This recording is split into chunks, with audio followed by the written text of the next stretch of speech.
You are listening to WOOP-LP, Cleveland, Tennessee. WOOP FM is a broadcasting service of the Traditional Music Resource Center, and we play America's original music. Where'd the old town go? They moved it all north of here in the shopping mall.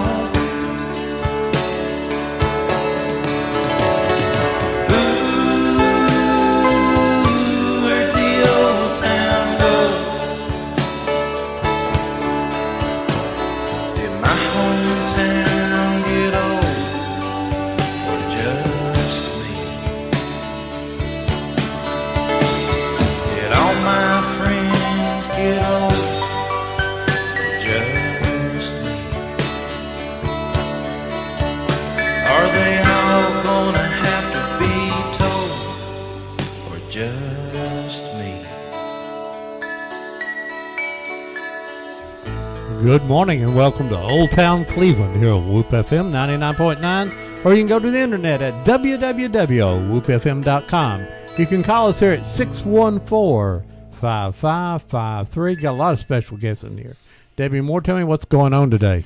Good morning. I'm happy to be here on this November the 15th, a half a month already gone. Thanksgiving coming up here a week from Thursday. Lots of good things happening in the community, but we have a very special show today. We have Mr. Bobby Orr here, and Bobby's going to be talking about growing up in this area and a little bit about the racetrack, maybe about the Marine Corps, and a few other interesting things. So we're going to have a really great show today, so I want to make sure that you call your friends and neighbors and remind them that we're on.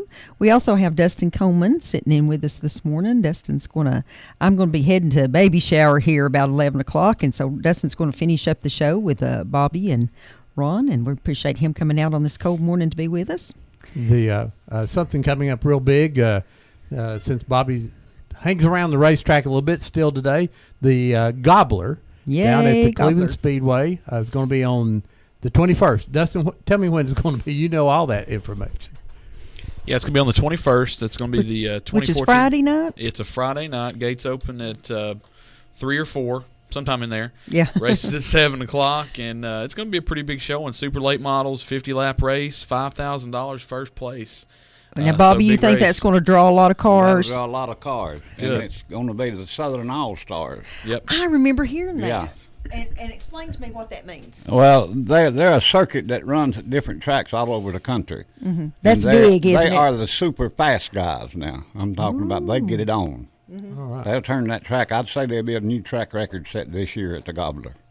You know, it just makes me so proud to look at that track because they have really done it right. Yeah, Chad Everett has done a tremendous job, but he's completely redone that track. Mm-hmm. Oh, it and is. they're going to do more to it this winter. They're going to take all the clay out and put new clay in. Well, And they gonna can bring me concrete- some of that clay to my house. They're I going to need it. concrete the whole front straightaway in the pits, I understand. Okay. Wow. And we've got a new sign coming. Out front? Oh, yeah, that's going to help a Now, lot. they're going to concrete the front straightaway In the pits. in the pits. pits. Yeah. Okay, Yes. Mhm. okay. Yeah. I was thinking the track. I thought that didn't make sense. Okay. If that gets a little bit wet down there, you can't get out of there. Mm-hmm. It's hard to. Yeah. It's like a bowl. Bobby, I know you've been around longer than I was down there, but I don't think the track has ever looked that good, period, as No, it does today. no. It looks better today than it did when it was brand new. Of course, Jolie done a tremendous job Jolie in changed- improving the track yes. and building it, the bleachers and all that You remember stuff. when we didn't have the interior wall Yeah, there? And, yeah. If you got loose, you could run through the pits and hit things and people, and Yeah. so. They Most built of it. you will recognize Bobby too. That he was in our documentary that we did about the racers in the area, and did a fantastic job and shared some really good stories. And that's with Christmas coming up. Let me just mention that you can go down to Central City Auto Parts and pick up a copy of that from Victor and his buddies down there at Central City, along with they still have a couple of copies of the book. Need to get by and get it fast because we don't have very many of them left.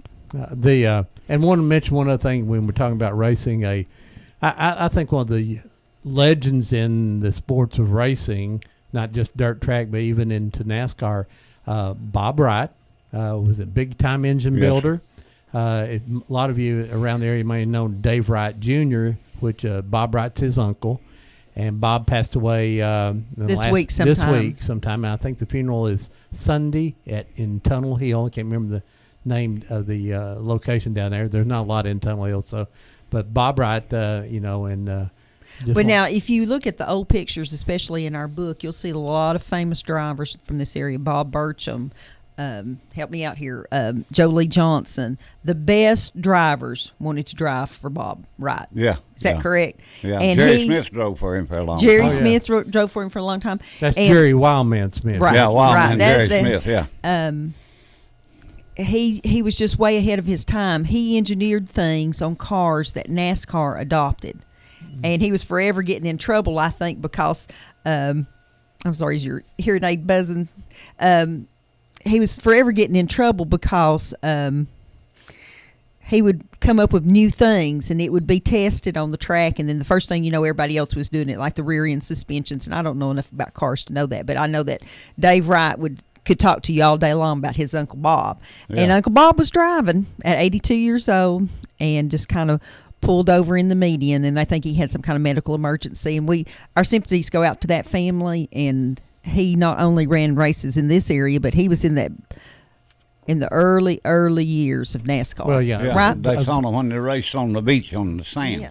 Right. Yeah. So he a big legend in the sports. Not one of those names everyone's going to know unless you're Yeah. more inside of the He the never, sport. I don't think he ever drove. If he did it once or twice, and that was it. But he loved to build those cars, and he still had a shop down there in Tunnel Hill, that he tinkered around in. But he could people would bring their cars in there, and he would make their cars. And he loved, I think my favorite story about Uncle Bob Wright is that people would complain about that he had cheated somehow with his carburetors. And so he'd just take the carburetor off and hand it to him. So we'll put it on your car and I'll come race you next week. And he'd still beat him the next week. So he was trying to teach him a lesson that it's not just the carburetor. You have to have the whole car ready. Yeah. Bobby, where'd you grow up at? In Bradley County, North Lee Highway, North North Lee. Tasso. Round Tasso. Now, who was your daddy? Robert Orr, Robert Orr. And your mom? Ollie Orr. Oh. So now, what did your dad do growing up? He worked at the enamel plant and he'd done construction work There's and farmed. something else he did, too, down here at the village. Yeah, he played Santa Claus 42 years here in Cleveland. And he was about your size, wasn't he? He was bigger than I am. He was 7 foot and weighed 380 pounds. So he's a big guy. So but you're pretty tall, though. I used to measure 6'10". You used to measure 6'10". Well, I'm getting older. I'm shrinking now, Ron. Well, the Yeah. the phone's ringing here. He's down to 6'8". Good morning. You're live on Old Town Cleveland. Good morning. You're live on Old Town Cleveland. You better hurry up, answer my call. I'll be coming down there. I have a long way to come. Where are you at? Huh? Where are you at? Over off Blackburn. Oh, well, that'd be long. Well, hey, Bobby, you don't have to worry about this. Ella here, she's a cougar. She likes younger men. She does. Yeah, Well, now, I'm Dustin- safe. I'm safe then. Dustin's in trouble. I'm taken. Yeah. Sorry, Ella. Well, I ain't looking for nobody, so. Today, but that's. So, did you go to Pokey's last night? No, I'm not. I went last Friday. Oh, okay. I told you about them 3 Germans sitting with me, didn't I? Yeah, like tune. Made you sit up straight. All right. Yeah, they didn't even buy me a beer. How about that? That's terrible. They didn't have any German beer. That's what it was. All right, Miss Ellis. Good talking to you. Okay. All right. Bye-bye. The buttons didn't work right this morning. Bobby, tell me about the enamel plant. I've heard about the enamel plant my whole life, but I really don't know what it is and what they did. It was down to the south end of Church Street. Mm-hmm. They made the enamel panels that goes in stoves and refrigerators and dishwashers. and Basically, stuff like it's that. a metal panel, and they sprayed something. Yeah, Sprayed they an baked the enamel enamel on it, Baked yeah. it, yeah. Yeah. And they did a bunch of stuff during the war, too, didn't they? Yeah, they've done a lot of work for the government. In the You know, war. and people don't realize that we had Hardwick clothes. They were making blankets and uniforms. And we had the enamel plant that basically they shut down their regular operations for a great long time and made stuff just Yeah. for the Army effort. And Well, Hardwick, your foundry did too. yeah, the foundries, they all of a sudden, Dustin, they're making airplane parts here Yeah. in Well, Cleveland. And Brown Stove made something. I can't remember. They had a a big crane in the middle of it. And I don't know what they actually made. Some people don't know. But now that's also, excuse me, Ronald, also a time when a lot of women went to work in the factories. The men was off at war. Yeah, they were having to do Rosie that the work. Riveter. Yeah, that's exactly what they were doing. They had never worked outside the home, and all of a sudden the women were right there helping with the war. Now the enamel plant, it was down there, down towards the end where the right there next to the what is it? Community Center, South Cleveland Community Center, Yeah. right behind it up there on the hill. Yeah. And right below it was the old stockyard. yeah, boy, Yeah. the stockyard. I haven't thought about that in a long time. Stockyard was down there, and there's a little restaurant up there on the hill too. Okay. Was there a little restaurant up there on top of the hill? I don't remember what it I is. can't remember the name On of the it. but Euclid. Ron never. Euclid Avenue, yeah. Most people nowadays don't even know what a stockyard is. Cafe. It was right there in a little. The building was still there last time I drove through. Maybe Coles. I don't know. Someone will tell us here later on. Coles Cafe. But down the stockyards, that. Now, do you remember the old jockey lot in downtown? Yeah. Where was it Down at? next to Ganaway's store, Yeah. right below Ganaway's on First Street. First Street. Yeah. And what kind of stuff went on there, Bobby? Oh Lord, they had people bring cattle, hogs, dogs, mules, everything there to trade. Trade on and Saturdays. sell and- yeah, they buy and sell and swap, barter. So did y'all come to town a lot on Saturdays? Was that the only day you came into town, or did you If come I come, it'd be on Saturday. Saturday? Yeah. Did you ever see the preachers out on the street corners? The preachers. Yeah, up at the courthouse up on that stand of preaching. You didn't grab any of those rattlesnakes, did you? No, I ain't had no. I'm like, what's the name? If they show me a rattlesnake, I'm gonna make them a back door. That's right. Yeah. That's my kind of man right there. Wendy Bagwell. Yeah, he ready. Reckon Now, where they want a back door. you grew up on the farm. Did you have to get up every morning? And what kind of farming did you do up there? We row cropping, corn, tobacco. We get up every morning, go to the barn, feed, milk the cow, come back to the house, eat breakfast, get in the wagon, go to the field and plow all day. People don't work like that anymore, do they? No. What did you plow with, Bobby? Mules. Mules. I bet you remember their names. Yeah. What were their names? Kate and Mandy, Luke, Ben. They were just part of the family, That's weren't right. they? And I mean, it was hard to live. It was like the tractor dying or something when they died, or more, because you used yeah. them for a lot of things. Yeah, use them for everything. I know my dad. I've got pictures of my dad pulling logs out of the woods behind the mules. Yeah. And it's got their names on the picture, but I can't remember what they were. Now, where did you go to school? What kind of school did Charleston. you went to? Charleston. Yeah. 7.5 years. And I got smart and thought I knowed more than a teacher and quit. Well, that happened quite often in the days there. I know my dad.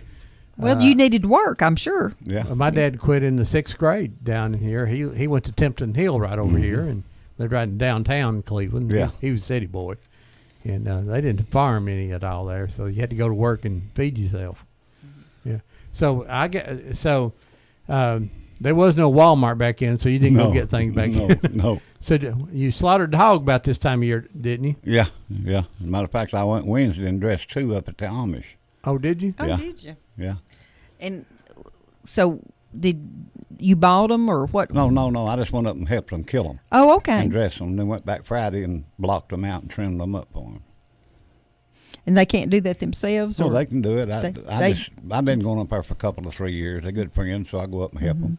I enjoy it. I've done I it enjoy for so it. long. Yeah, there you Well, go. they grow some nice crops up there, don't they? They do. Unbelievable how big the vegetables are and things. We were And just up there. everything they sell in that store up there, they grow. Right? A lot of people say, "Oh, they bring this in." They don't. No. They don't bring nothing in for their baked goods, because they have to buy their flour and stuff like that. Yeah. But everything they sell in that store, they make or they grow. I like to buy their sorghum.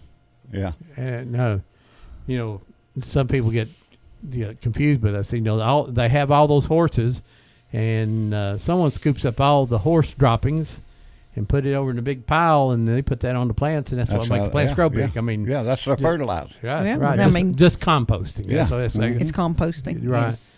And all their dead plants, they grind it up and throw it And in if that pile. we were noticing the other day that they, we go up there enough that we can tell that they've rotated the crops, and they're just a little self-sufficient community. They know what they're doing, and they work. They work even hard. even the little kids, 3, 4-year-old kids, be out there picking beans or picking tomatoes, watering something or what. They all work. We saw the most precious little girl up there the other day. She and her mom both had on their black bonnets and their black cloaks that went down to the floor, and the dad was dressed up too. Everybody else was out working, so we assumed that they had something that they were having to go to or something. But that little girl was singing.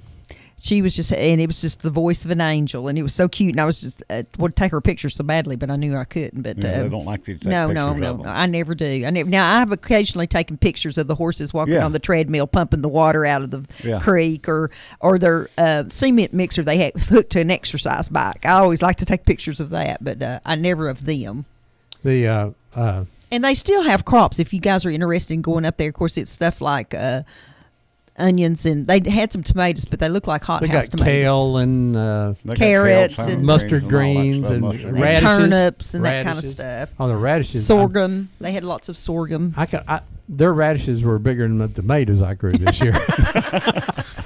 Now that my tomatoes weren't too Now, big, so that Bobby, are you able to sell their stuff at your market? Yeah, so you Yeah, I get go things. up there Monday, Wednesday, and Friday in season, and I'll buy probably $2,000-3,000 worth of week off. Oh, no. Well, yeah, they probably must like seeing you pull up. They do. I know them all. And they like to see me coming. Yeah.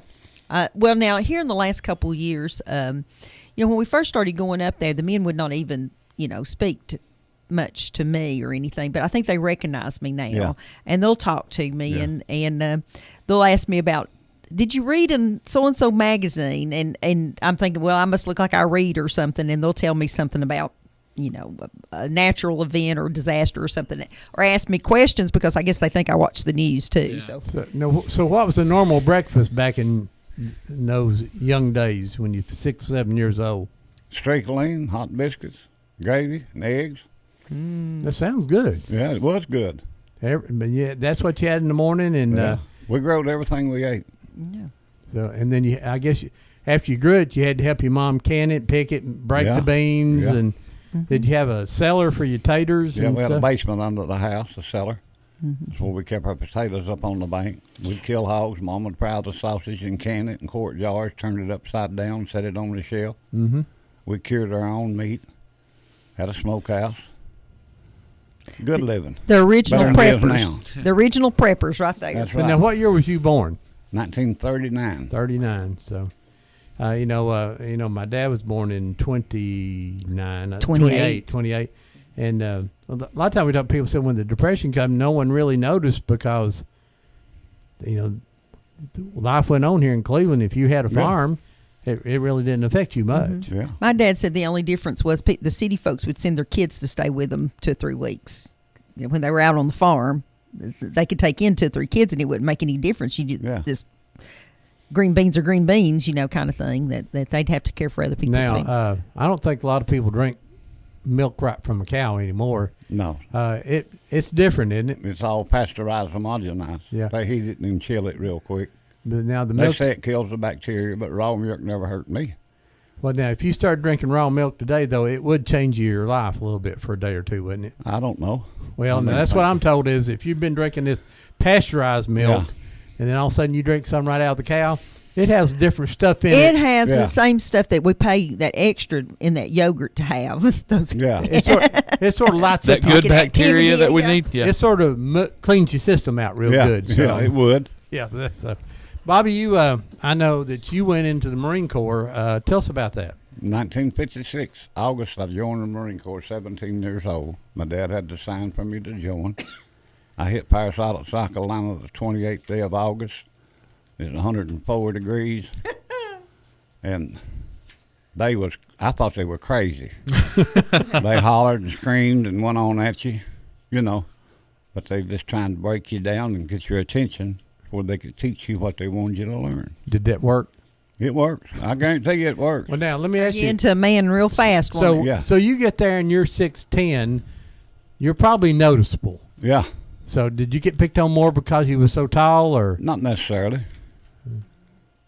If you do what you're told, pay attention to what they tell you and do it, everything is all obedience, in other words, respect. If you do that, you don't have no problem. What'd your dad think about you joining? Oh, he didn't like the idea. He wanted to stay and work Had on the he farm. had Yeah. he gone to World War II? No, he No. never was in the war. So now, how long did you stay? So 2 years. And so, what was your duty after basic? Where did you go? I went to Camp Lejeune, North Carolina. Went to ITR, Infantry Training Regiment, and become a machine gunner. And we went on the med cruise. When Turkey and Syria was having trouble in '57, we made the beach landing in Izmir, Turkey. And then they picked us up with helicopters and took us just outside of Bijete and set us up between the Turks and the Syrian troops. Turks was up on the mountain, the Syrians was down in the valley, and we was in between them just as a show of peaceful force, because they were about to go to war. We was there for probably 30 days, 6 weeks. Kind of sounds like what's going on now. Yeah. It's eerily similar. So that sort of we were the peacekeepers, and Yeah, you that's sit all there, we was, just to show a peaceful force between them, keep them from getting together. and that machine gun sort of helped, didn't it? Well, we didn't have no ammo. Oh no! They wouldn't give us no ammo. We was over there, The Turks was on the, Y'all were going, stop that. yeah. That had to be a little nerve wracking. What if they had broke out? What did you do? Hide? Find you a place and hide. All you can do, get your head down. I really, and this is getting off the subject a little bit, I really hated seeing those little sailors being so disrespected by those Turkish people the other day. Yeah, them three. Yeah. Yeah. And they did the right thing. If they'd stood up, they would have killed them, Yeah. I'm sure. Yeah. Bobby, when you was going to school, who did you grow up with? I mean, who was the other people the guys your age, gals your age? Oh, Philip Harris, the Kelly boys up Tasso, Don Beck, Jim Goodner, Tommy Wilson, Bobby McNabb, myself, Bobby, and Jim Goodner all joined the Marine Corps at the same time.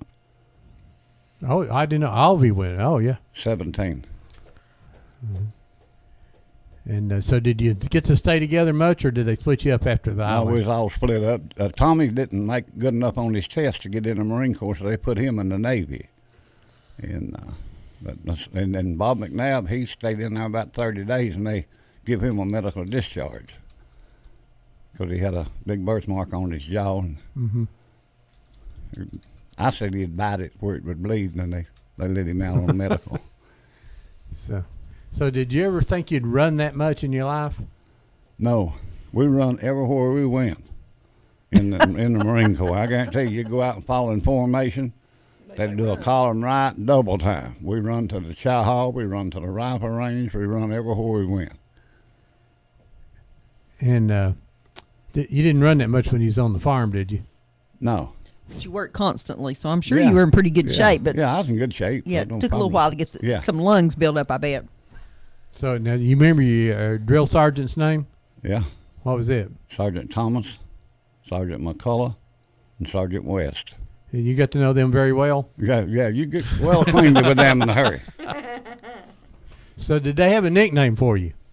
They called me Too Tall. Too tall. Yeah, that sort of stuck with you, hadn't it? Yeah. Well, we said that you were going to tell some tall tales today, almost 7 foot, almost 7 foot tall worth of them. So, yeah, I bet you've been asked this many times. Did you ever play basketball I did. at Charleston? Yes, sir. Was you any good? Oh, that's pretty good. You're just tall. Yeah. Now, if I got my hands on the ball anywhere under the goal, I could put it in the hoop. But now your arm would be just putting your arm up. You'd be really close. I mean, you Yeah. know, that was a great advantage. And that was way before we heard of the slam dunk too, right? Yeah, You couldn't yeah. do that back then. Oh, no, it was against the rules. Against At the one rules. time, I know when I was going to school, you couldn't, which was never a Right. problem for me personally. I proved that movie, The White Man Can't Jump. I proved that many times. Of course, I didn't play because the guys in my high school was so good. There's no reason for me to even go out. But, Bobby, I know you and I have talked a lot of times about things happening, and one of the favorite things you tell me is after you got out of the Marine Corps, you come back and and you might have or may have helped some people make some moonshine. I've been there and done that. I want to hear how that happens. So what was the first moonshine you ever made? Moonshine. I mean, when And down in Straw Hill. So now, was that? Did you just help people, or did you I run your just own? helped them in. I didn't have the steel. I just helped Norman Wilson. And so, how much was you making at a time? We'd make 80 to 100 gallon off my cooking. That's We had 4 pots sitting side by side using one thump keg and one condenser. Mhm. Just move it from one pot to the other. Tell us about building those. They're made out of sheet copper. We went to West Memphis, Arkansas, and got the sheet copper. And then you would roll it and hammer it together. You couldn't use solder because you get lead poisoning off the solder. Mm-hmm. And then put a wooden top in it. And they set flat down in the ground. It's what they call a groundhog. And you fire it from the front, and then the fire went around the side of the pot and come back to the bottom. It burned its own smoke. Mm-hmm. So you didn't have much smoke, no telltale smoke. Which give a hint to where you were. That's right. That's right. Now, so you had to control the temperature in making the moonshine. If you got the fire too hot, you'd scorch it, wouldn't you? Well, if you get the fire too hot and get too much steam coming off your pot, going into the thump keg, it'll overheat the thump keg, and what they call the thump keg puking on you. In other words, it'd boil it too fast, and it would come out and come through the worms, stop everything up. You have to pull your cap, shut your fire down, and clean everything up. The mash actually comes Yeah, through the yeah, worm, yeah. right? Yeah. So what was your job, Bobby? Go get the sheet metal.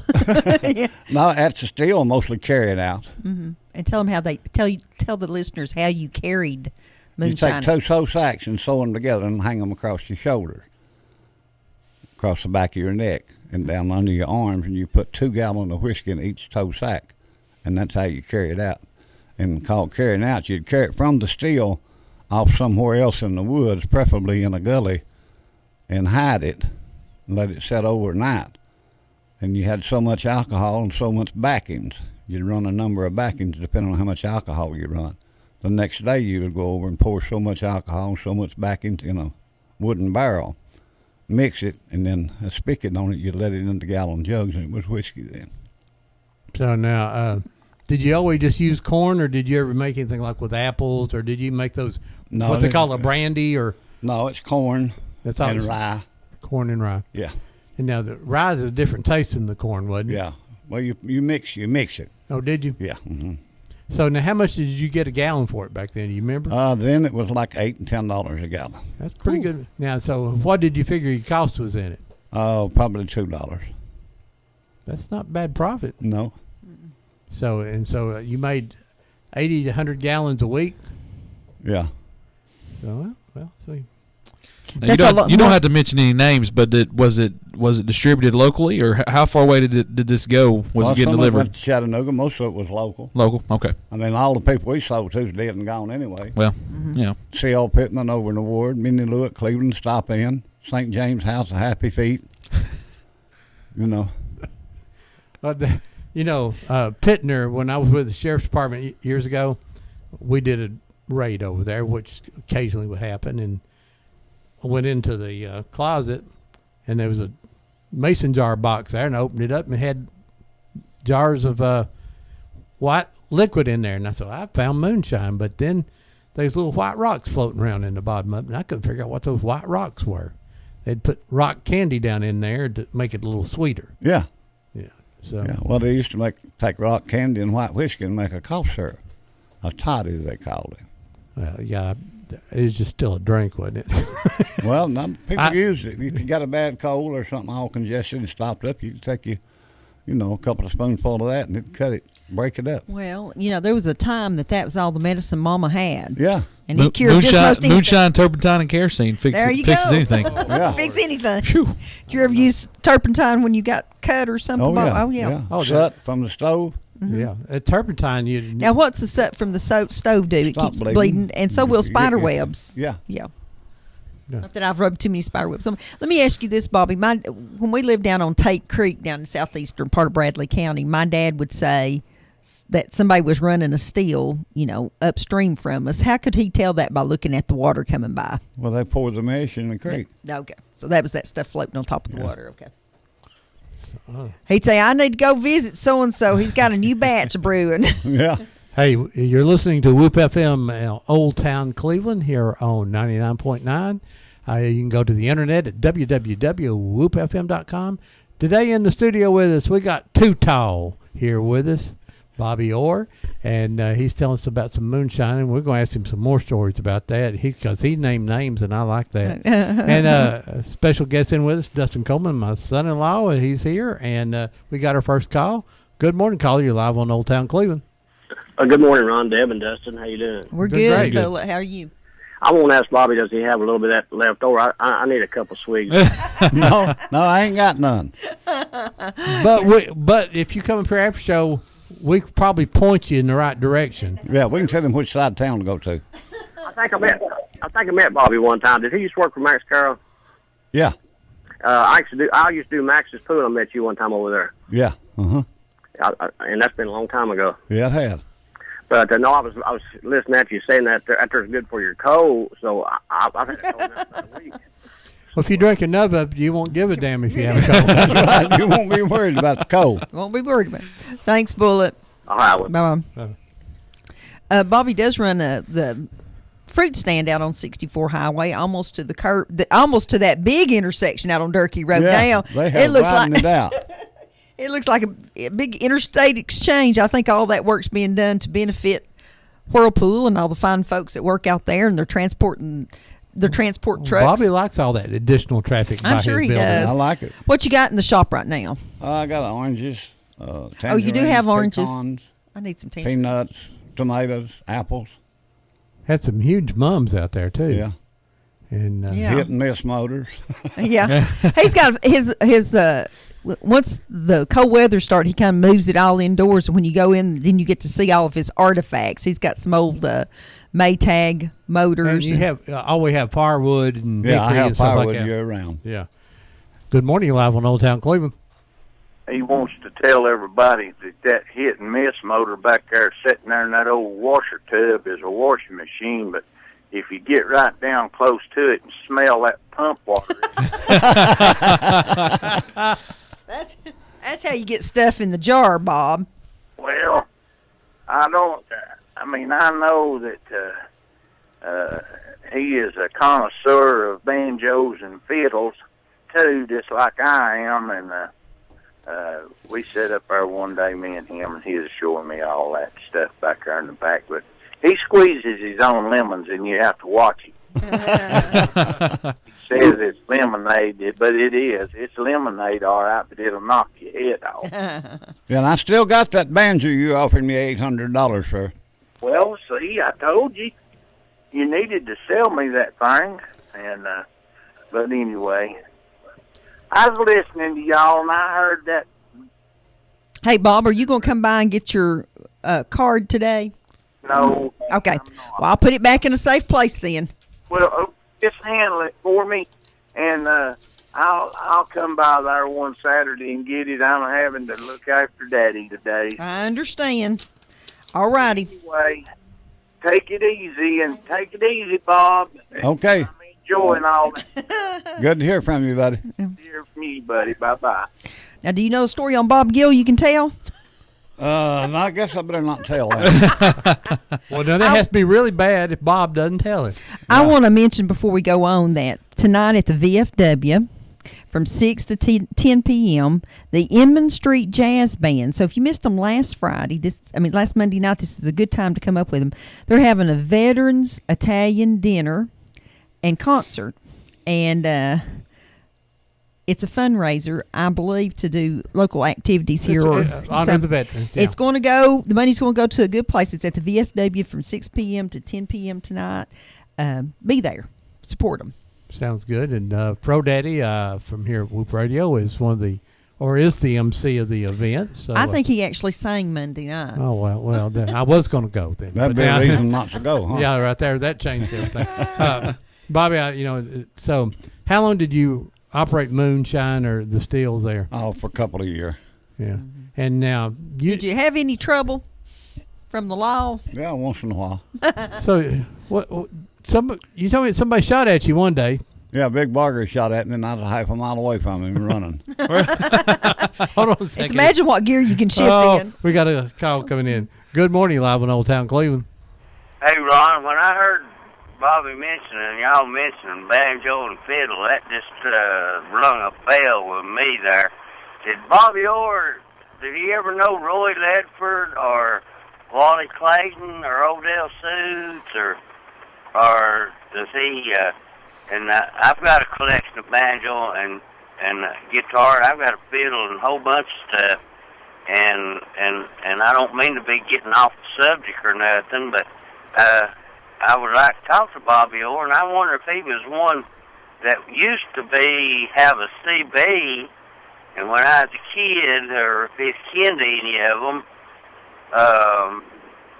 I forget what their handle was, but he might have been a kid too. I'm not sure how old he was, but when you started mentioning banjo and fiddle, Okay.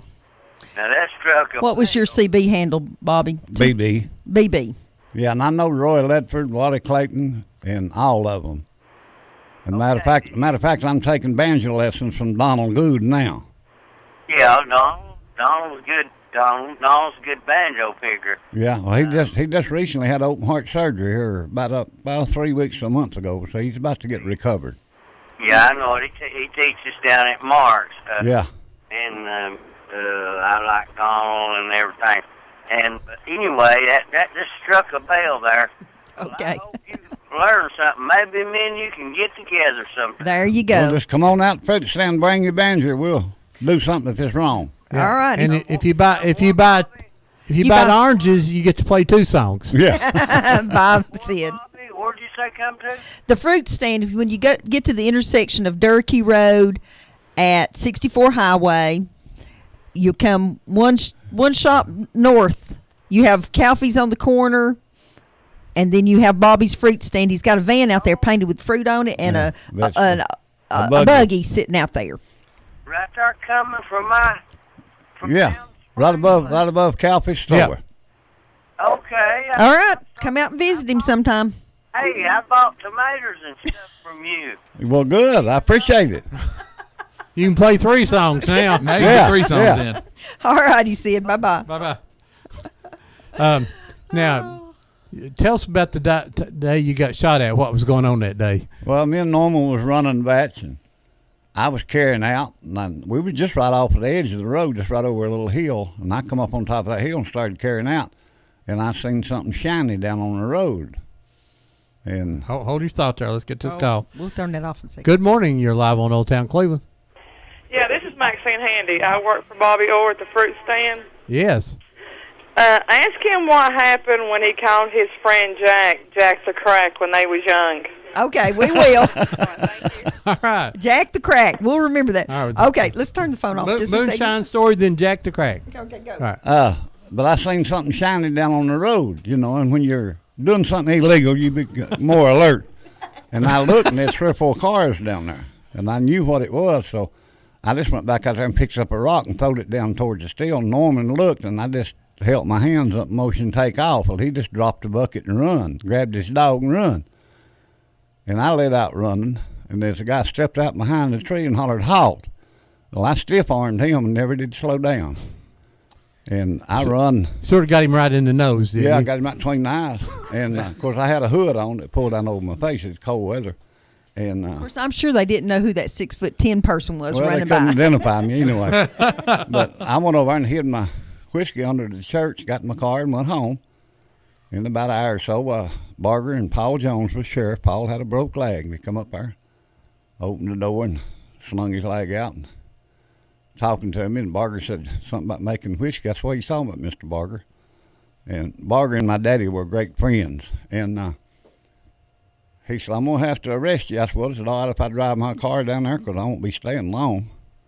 He said, "Yeah." So he followed me down Michigan Avenue Road down to the jail. And when I got down there, they had all 4 pots sitting up on the bank, all knocked full of holes and everything. And I made the comment, and I said, "Boy, that's a nice outfit." And Barger said, "What does an outfit like that cost?" And I'd say, "It probably cost $5,000. That's about what it cost us to build it." But I never did tell him it had nothing to do with it. But when I got home, I took my boots and my clothes and everything off and took them out and hid them in the hog pen. And put my old barn clothes on. They got me down there to jail, and they set me down and took a knife and or fingernail file and cleaned out around the top of my shoe, between my sole and the shoe. They were looking for some mesh, is what they were looking for. I'd been walking around the steel. And I told Barger, I tell that fella if he wants some of that, my daddy got a barnyard full of it, give him some. And he called me a smart aleck, which I was being smart aleck. But they couldn't do nothing to me. They didn't have no proof, so they had to let me go.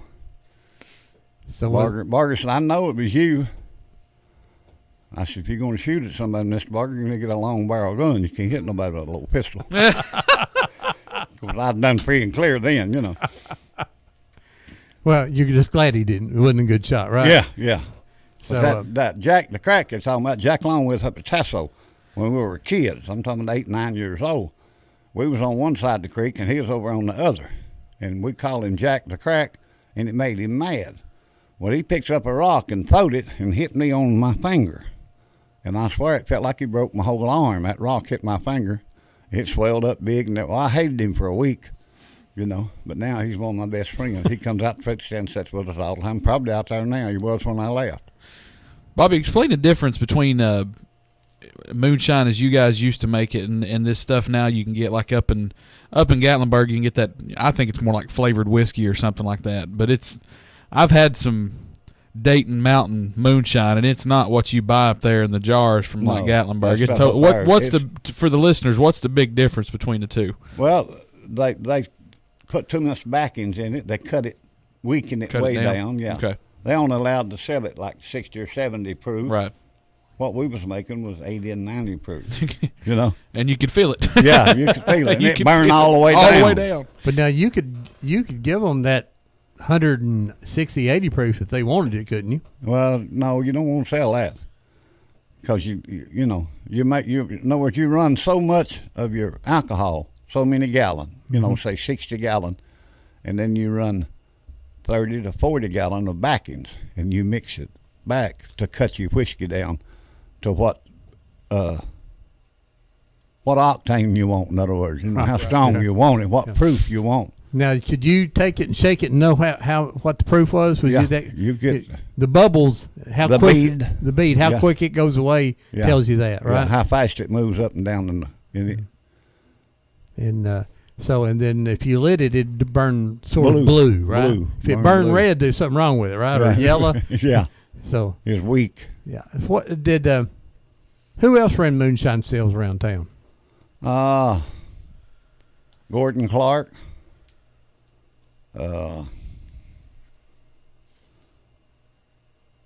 Lord, I went point blank. What about was it the Sloans down in McDonald down there? That their name? I think they made some too. Sloans, yeah. Yeah, Sloans. Yeah. I bought a piece of property down there, and the old shed out there had a lot of glass jugs in there. And I walked back, and Deb says, "What are all those?" I went, "Well, that was was some of the Sloan property." Wink Cartwright used to make whiskey. Now, who was Wink Cartwright? He lived down the Straw Hill, just right neighbors to Norman, the guy I was making whiskey with. Mm-hmm. So, but now, Bradley County wasn't a big place to make whiskey, was it? Or there's a lot of whiskey made here. Yeah, I know that there used to be a couple of old stills down on Mountain Road down there, back where Herman Collins had back on that hill up in there. There was 3 old stills sitting on the hill there, and I never knew who they were or anything. Yeah. But that's. You think if you was out coon hunting at nighttime or possum hunting, you run up on a still, you just turn and went the other way. Because somebody might shoot at you, right? Well, there's somebody watching it, probably. If you mess with it, you're liable to get shot. And you didn't go off and tell where you seen. A lot of people did, and that's what caused a lot of them to get cut down and get raided. The law couldn't find the liquor still. Somebody had to tell them where it was at. Why couldn't they find it? They wouldn't get out and look for it. Okay. That's like today. They can't catch a criminal today unless somebody tells on them. No, basically, that's what it amounts to. Somebody got to rat them out. Yeah, it's an informant, right? Yeah. Sure is. I know my few years at the Sheriff's Department is we solved most crime when someone told us. Yeah. They didn't get their part of the deal, or they're mad at somebody, or every once in a while you just find an honest citizen wants to turn somebody in. Which is out of their neighborhood. Yeah. Yeah. And, of course, now you ran for sheriff one time. Yeah. If I'm not mistaken. 1976. Man, say, I just thought of that just a minute ago. And ran against Dickie Alford? Me and Dickie were on a Republican ticket. I ran. They got me to run, because Dickie didn't have the ability to talk. He wouldn't badmouth Lamar Lawson, and I did. Boy. And that's really the reason I was in there, was because they asked me to do it. Okay, damn. That was I remember that. 76. Boy, that's so. When did Lamar get elected first, or was he running then? That was his first time to run? No, he'd been in there 1 or 2 terms. 74, maybe he got elected finally. Yeah. He'd run a couple of times. Yeah, I went. Well, he ran 2 or 3 times when he was constable before he got elected. Yeah. And then Wampler out there got behind him, put the money on him, and they got him elected. Oh yeah, I remember all that. I remember how you got votes. Mm-hmm. I remember how all that happened, and we had some goat roast in places. Watermelon cutting. Yeah, and some half pint handing out. Yeah. Yeah, a few dollars every once in a while. Oh yeah, and we used and if it didn't look good, they'd steal a ballot box. Yeah, we would. It was interesting that you used to have. You didn't have early voting like we do now, but you could vote absentee. Yeah. And there was more people going to be out of town than you would ever realize. Yeah. Because the Wamplers particularly would haul 1,000 people down to the ballot box, to the courthouse, who was going to vote absentee. All you had to say is, I'm going to be out of town that day. Yeah. And you could vote early. It's early voting. I think early voting is one of the best things we ever got organized. The early vote, it takes some of that excitement away from election day, though. Yeah.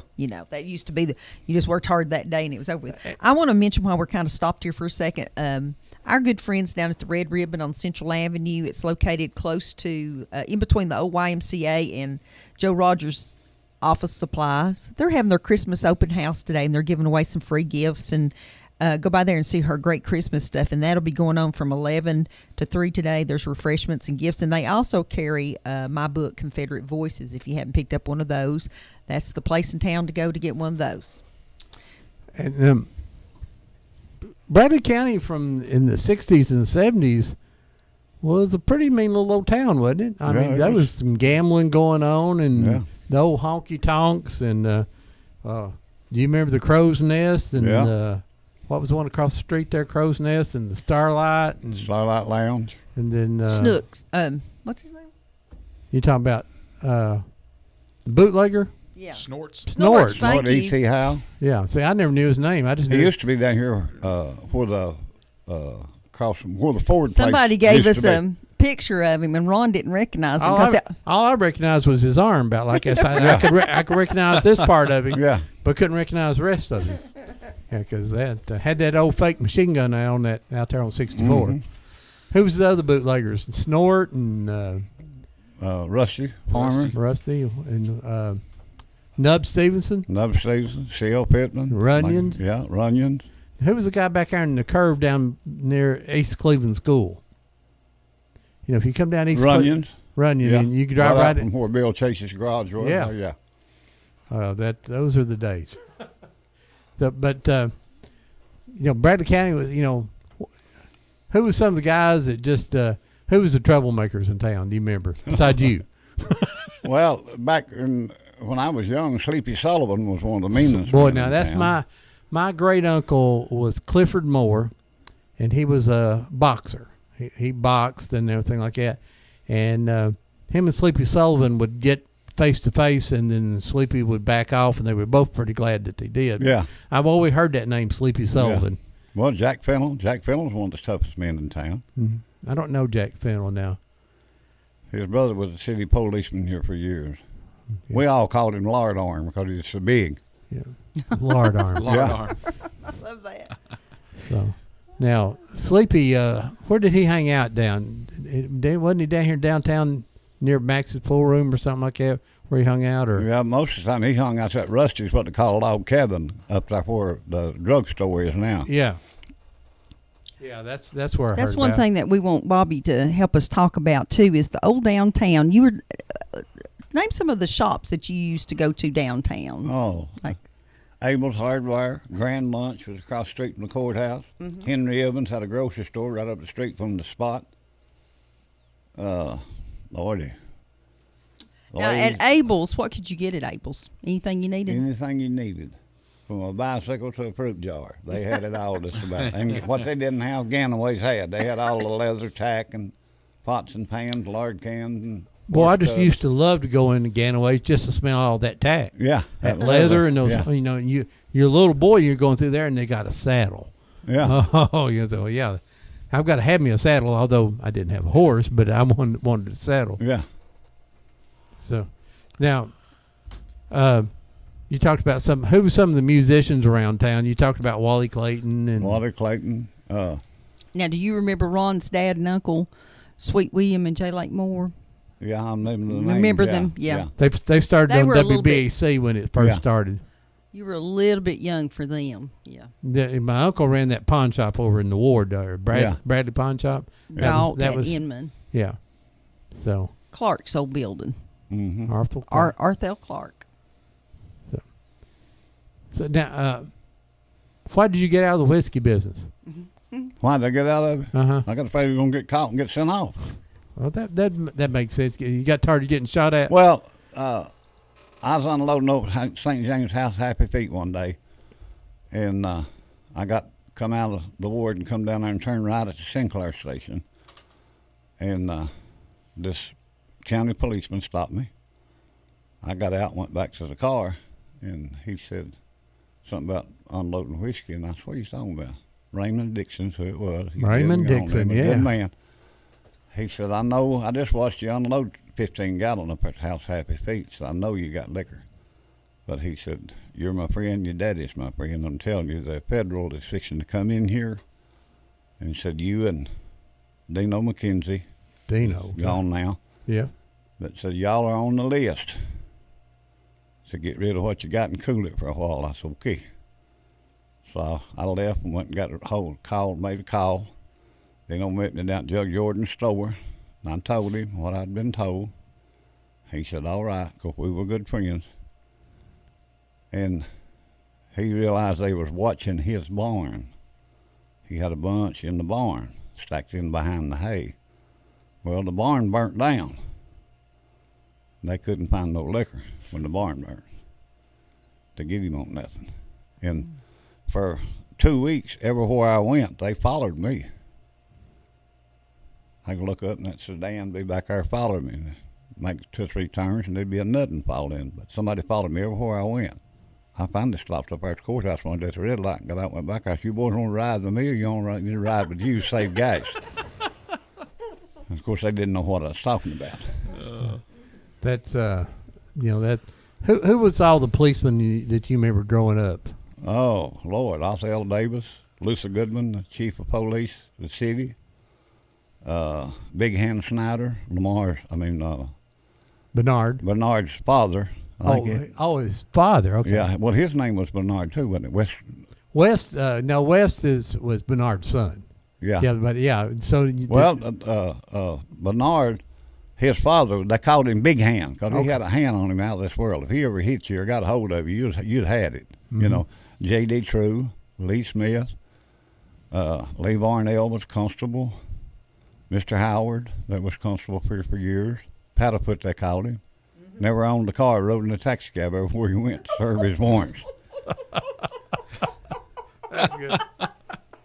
Jillian Hawkins down in the 1st District. You remember Jillian? And what was the heavyset guy lived down near the Mineral Park?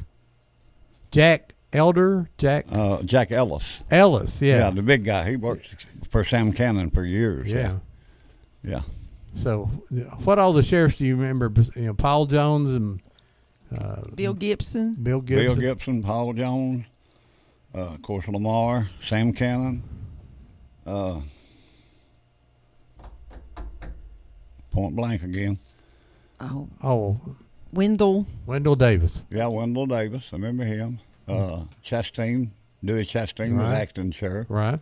That's when Lamar. Bud Cash, yeah. Yeah. What about now, Mr. Alford? Was he sheriff or chief police? French Alford. He was chief police. Right. Yeah. Now, who was it got hit by a car downtown and was killed? Was that Bud Cash? Bud Cash. Yeah. What do you think about that? Well, J.R. Barger was driving the county car and Bud was driving the city car. And they hit right there at the corner where the Cherokee Hotel is.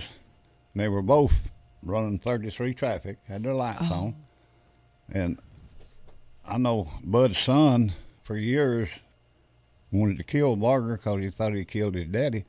But personally, I don't see how they could have planned it. It just happened. Okay. Yeah, there are always rumors around town that it was a big setup. But there ain't no way you can't. You can't have a car wreck and set that up like that. Not coordinated. You might, in a stunt or something, you probably Yeah. could if you had everything timed out and there was traffic out of the way and all that. But there was traffic all over town there when it happened. Mm-hmm. It was just Bud's time to go. So yeah, do you know what they were going to? What were they headed to? No, I don't know. Different things, maybe different things. I've always heard that. Now, story. do you remember the families living above the firehouse? The Chestnuts, I know, lived up there. Yeah, Families Jess Chestnut and all of them, yeah. Mm-hmm. That's pretty interesting that even at the jail, did the sheriff not live up above the jail? Yeah, at times, I don't know who the I last don't know. one You was. could smell that thing for 3 blocks. You'd have a hard time getting me to live I there. know Bill Gibson didn't live over it, or Sam. It may have been. It was way back by Bargers or Joneses or something. Might have been the last family. No, Paul Jones didn't live over the jail. They had already converted it all into a jail then. Mm-hmm. That was an interesting jail. I have Yeah, to it admit. Yeah. Now, Bobby, when did you remember seeing? I mean, the radios have been around all your life, but what about TV? We lived on the Bates Pike. Mr. Parks, Herman Parks, his father, had a 12-inch TV. Myself, Jim, Jack, Joe, Ornby, Pete Hughes, my brother Tom, Wendell Goodwin. Every Friday night we would go up there at 8 o'clock, sit on the porch till 8 o'clock, and then Mr. Parks would get up and go in and turn the TV on. We'd all go in and sit on the floor. We didn't sit on the couch. We sat on the floor and watched Gillette Cavalcade of Sports. Boxing. And as soon as the last lick was swung, Mr. Parks would cut the TV off, say, "Good night, boys." We'd all get up, good night, and walk down the road. That's the first TV I ever seen. so how old were you at that time? 14, 15. Remember any good boxing matches? I've seen a lot of them. I don't remember the names of them, though. Probably just guys up and coming type guys. Yeah. Mm-hmm. It was always interesting. My dad told me a story one time when he was at Fort Dix, New Jersey. They got to come back home, and you just hitchhike back up there unless Yeah. So he's hitchhiking, and he said this big Cadillac pulled up one day to pick him up, and they got in the car, and they said driving was the biggest black gentleman they had ever seen in their life, and my dad was about 5'6". He wasn't my size. Yeah. He said him and the guy who was with him just scared to death. They didn't know. He said, "Oh my gosh!" And the other guy sitting next to him was there. They drove for hundreds of miles, and they never said a word. Pulled up outside the fort. There's a gas station across the street, and he pulled in there, and Dad, he got out, and the other guy got out, and he said, "Thank you so much for the ride." And he said, "Do you know who you've been riding with?" And he said, "No." And he pointed down at the license plate, and it said "Champion" on it.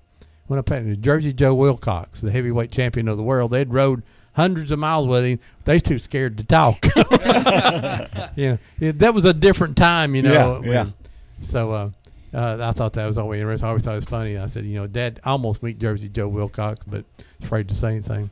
You said something about the Grand Lunch earlier. Tell people about the Grand Lunch. Most fire callers know about the Grand Lunch, but go ahead and tell them about it. Well, you could walk in, Donnie Smith and all of them that worked in there. They'd run around with a towel hanging across the arm. You could sit down. He'd say, "What for?" You'd look up at the menu and tell him. He'd turn his head around sideways and holler, "Beans, corn, hot steak," and walk over at the counter, and Mr. Beck would hand him the plate, and he'd set it on his table. That's right. It was just that fast. Oh, yeah. There's a couple of Smith boys. Yeah. Good morning, live on Old Town Cleveland. Good morning, Morning. Miss Debbie. Yes. It's time for us to sit down and have us a pepperoni and green pepper and pizza. That's good. Always time for that. I enjoyed that last one. When we're going to sit down and have another one? Well, we'll do it soon. Maybe this week sometime. This is Jeff over at the Oasis, the leave Old the- Cafe in the Oasis. I'll get that right. If you as you go into downtown Cleveland, it's where Inman and First Street, there's the Oasis thing.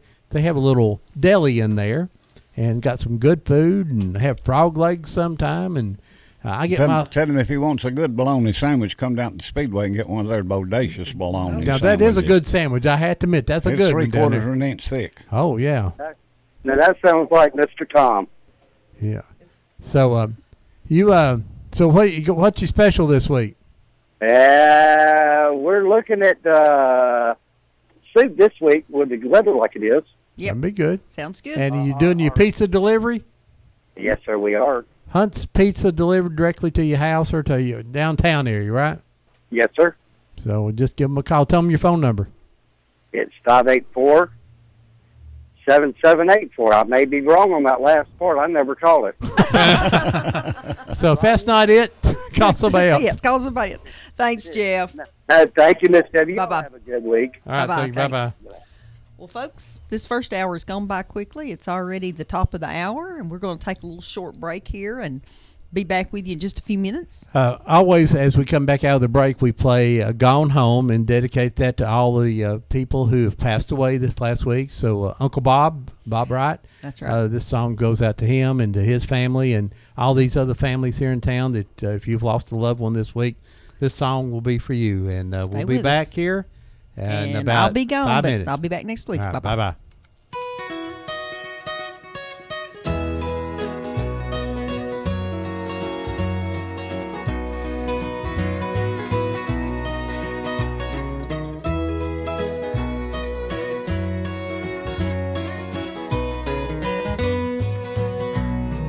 All of my friends that I loved yesterday have gone. They have gone home. Gone home. They have gone home.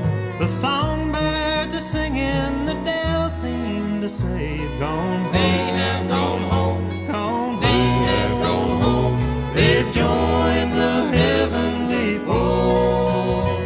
They're walking the streets of pure gold. They left one by one as their work here was done. Gone home. They have gone home. Gone home. They have gone home.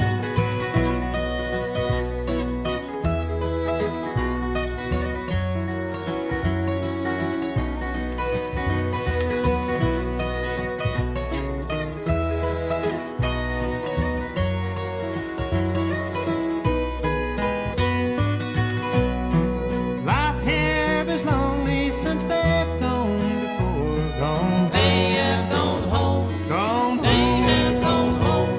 The old weeping willow that stands by the door sadly sighs. They have gone home. Gone home. They have gone home. They've joined the heavenly fold. They're walking the streets of pure gold. They left one by one as their work here was done. Gone home. They have gone home. Gone home. They have gone home.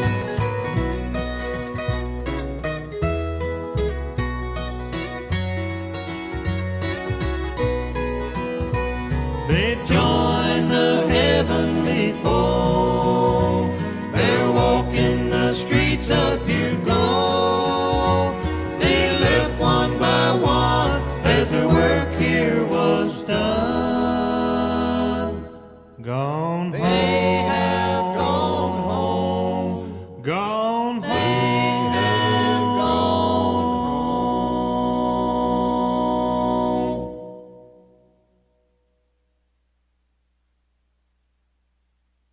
You are listening to Check into cash. The cash you need is closer than you think. Get an auto title loan today for up to $2,500 at Check Into Cash. You drive home with the cash in your pocket. Visit Check Into Cash for an auto title loan today or get a payday advance for up to $425. Call toll-free 877-262-CASH. Title loan amount determined by value of car and ability to repay. Borrowers often use payday advances over a period of months, which can be expensive. Restrictions apply. See store for details. If you need a little green, Lending Frog is making deals. He'll lend you cash on any kind of wheels. Borrow just a little, or you can borrow big. Lending Frog is a new financial gig. It's hip to hop into cash. LendingFrog.com is making a splash. Dig it, dig it, dig you trying to be a bully with that little guy. Hey, we're back here on Old Town Cleveland on Whoop FM 99.9, or you can go to the internet at www.whoopfm.com. We got Too Tall Bobby Orr in here today, and we've been just talking about him growing up, and somebody's already calling us here. Good morning, you're live on Old Town Cleveland. Good morning, Ron. Hey, Red. I have a question for Bobby. Go ahead. Bobby, did you ever put beating oil in liquor? Time or two. What do you do that for? To slick it up. That's what I was thinking. Yeah. That's what we used to do. Red's made a little moonshiner sale fair. Yeah, I'm sure. Oh, yeah, we were moonshiners in Georgia, only we got caught. That's a bad feeling when they clap them handcuffs on you, ain't it? Oh, yeah, his uncles went to prison for it. Yeah. But Red sits there and says, "Oh, I don't know what in the devil's going on. I mean, I don't know what this is." No, they come to the house and asked me if I had any liquor in there, and I said no, but there's about 100-gallon under the bed. They didn't search, so I was lucky. Well, you had the right answer, didn't you? I did. Yeah. I wanted to ask him, do you remember Buddy Melton? Yeah. Was he a friend of yours when you were real young? Yeah. I think one night when I was just a kid, I was with Bud and Laverne, and we came to your house. Uh-huh. Yeah, Laverne was his sister. Laverne was his wife. Oh, yeah, that's right. And I think we came down to your house one night. Was you delivering moonshine or? No, they were just visiting, and I had went to spend the night with them, and I think we went down there. And Bobby, you still don't know what my name is, do you? No, you're the lady that griped over the green beans. I remember that. Oh, yeah. Bobby got a memory now. I know that. She's of old. I don't know her first name. Red's all I know her by. Well, your brother's named Bowles, anyway. I used to be one about, a few years ago. Yeah. But anyway, I just want to know about that beating oil. Yeah. Okay, thanks. Well, have you and Bob Cash hooked up yet? Nah, Bob's too dang stingy. Well, that might be a good description of him, or at least the nicest description I've heard of him in a while. I can't stand a stingy man. He said he'd go out with you any night if you're buying. I know that. He wants me to pay for everything. Well, he's smart now. No, he's not either. Well, if he can make it happen, he is. Well, if he can find a woman that's stupid enough to do it, he might be smart. Well, that's why he hadn't had a date in a while. Well, he probably won't have one in a while either. You know, even when he offers to buy, he don't get many dates. Well, that's the thought. Yep. Yeah. All right, Red, is Georgia going to win? I hope so. Well, they got that Gurley guy back. I didn't watch him last week. I was mad at him. Yeah, you'll get over it, though. They let Florida beat them. Yeah, that was a surprise, to tell you the truth. I listened to that Cleveland game last night, though. You know, them boys done good. They did really good. You know, it was 10-6, and with a few seconds to go, they were on the 7-yard line, about ready to score, and didn't make it. And everybody said that other team was going to tear them up. No, they didn't. Well, I was one of them saying it was going to be a tough game for Cleveland, and you know what? They proved me wrong. That's right. But anyway, I watched it, and I liked it. Oh, good. All right, Red. Well, good luck to Georgia today. Okay, thanks. All right, bye-bye. They're going to lose. Somebody has to lose. Yeah, well, she may just call me back. Good morning, live on Old Town Cleveland. Well, Miss Bob Cash. Hey, Bob Cash, we just talking about you. Look at here. Y'all better talk about that good white lightning. And I was wondering if you needed any testers on that. Well, I don't think there's any. Now, you need to go up to Gatlinburg to those places, those new moonshine places, and you go to the Great Smoky Mountain and get in line there, and they'll let you taste 9 different moonshines. 9 different ones. Yep. Well, now look here. Does them Indians, do they still drink that fire water and scout people up there? Well, I don't know if they scout people, but I'm sure if they can find the water, they drink it. Well, what I was hoping, see, that me and Red could come over and do some testing for you fellas. Well, unfortunately, Bob don't sell it anymore, he said. don't sell it no more. Or he just don't advertise he sells it. I don't know which one it is. Now look here. Does he give it away? No, but he might point in the right direction for you. I hear you now. Well, now look here. Tell Red all about it. Where to get it, this, that, and other. And I'll let you fellas go. I'm enjoying today's show. I certainly am. Well, now I played Memories this morning before we went on the air. Oh, thank you so much. Well, thank you for that great little song or whatever we call it. But it's great, great information, ain't it? Yeah, it's from the heart, Ron. Did you listen to Bill Norwood last week? Oh, yes, very much so. I love my Bill, yeah.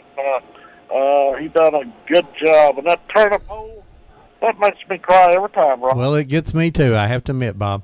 Yes, sir. Well, good to talk to you guys, Bobby and Deb, and I'll talk to you later. All right, have a good day. Bye-bye.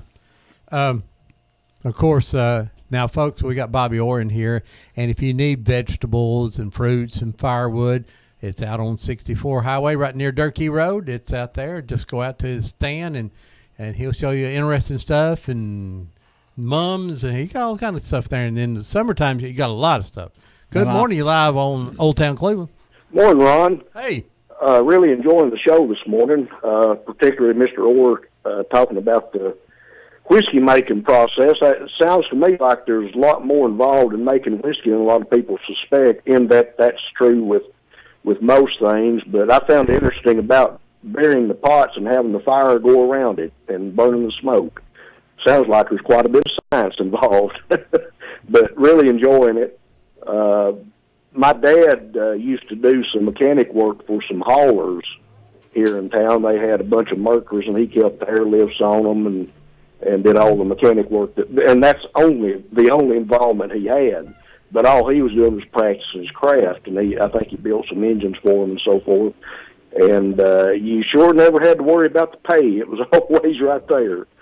Now, we're probably in this next hour here. We're going to talk a little bit more about the racetrack stuff. And I know on the documentary, he told a story about going with Tootle Estes, which, if you're a dirt fan, that's great history to have somebody who rode around with Tootle Estes.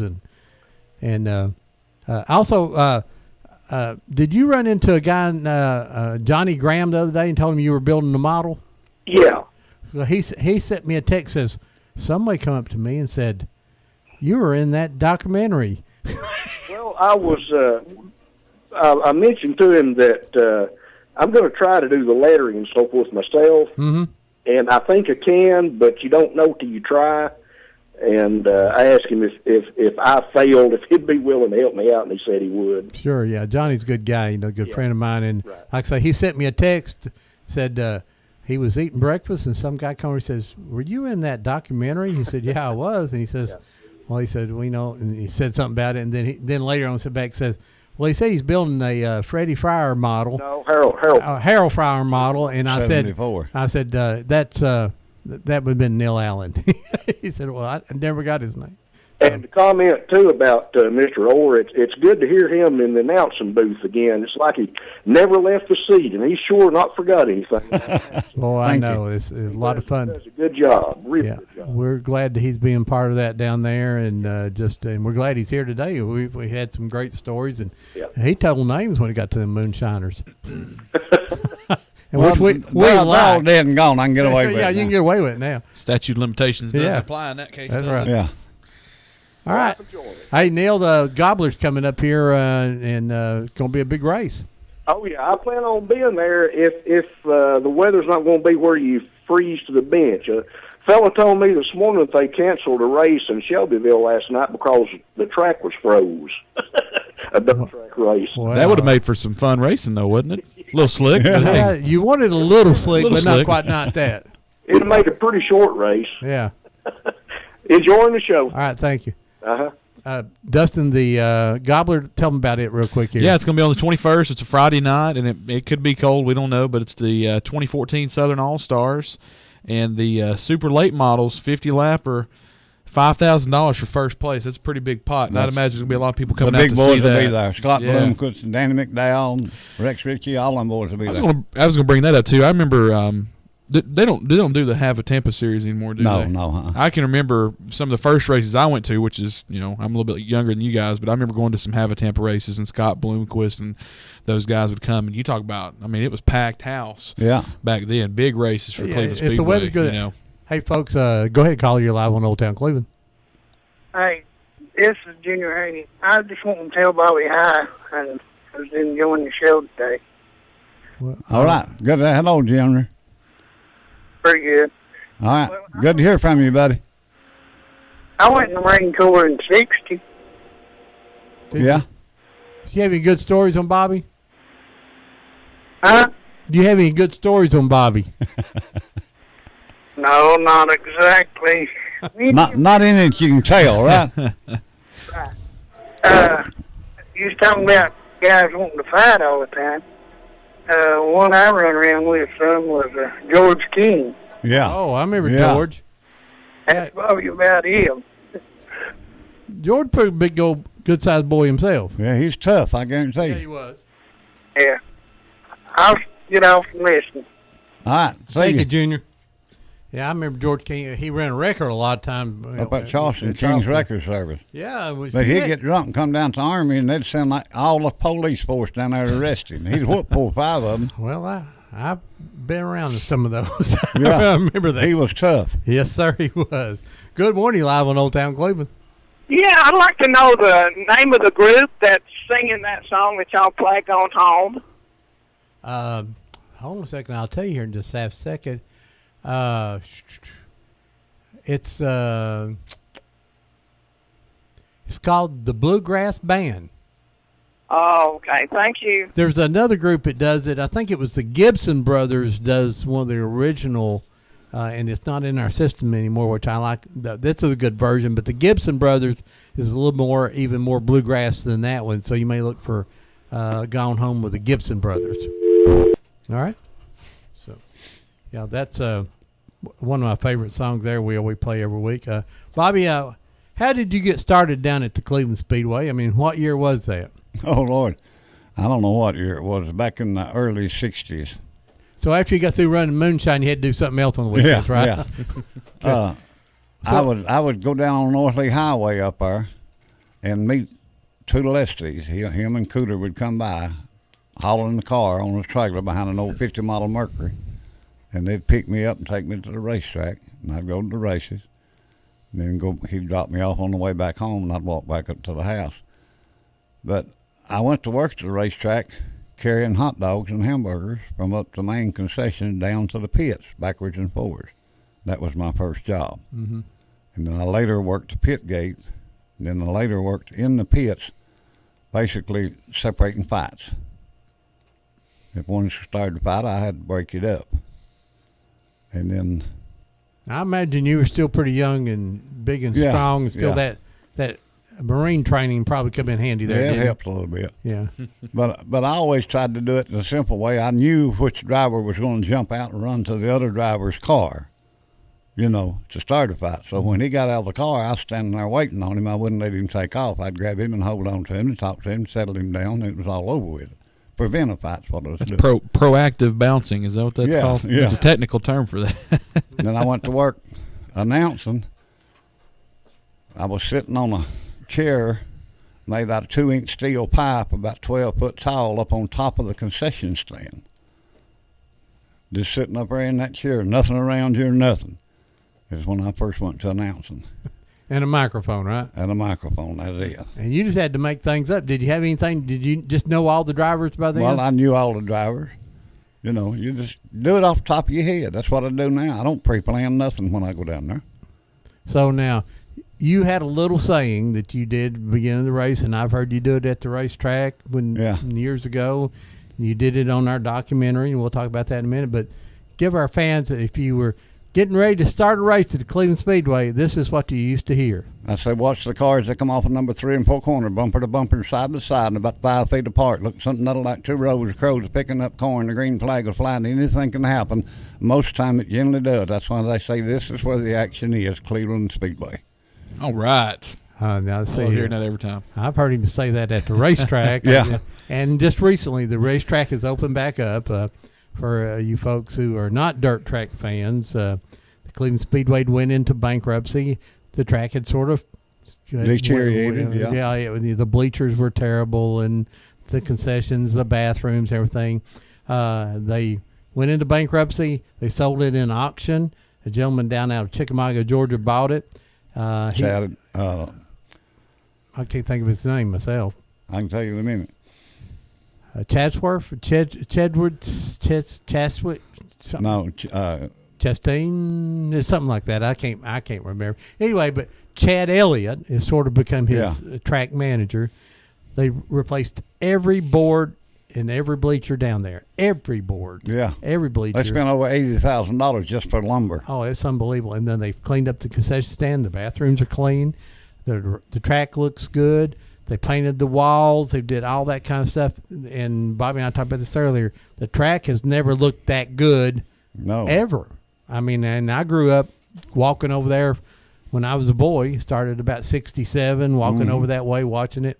And it was never that good. So it's unbelievable. Ron, I got a lot of people, too, that have asked me recently, since the track's opened back up, how much it costs to get in or what's admission now. And this is for the Gobbler, which is a special event.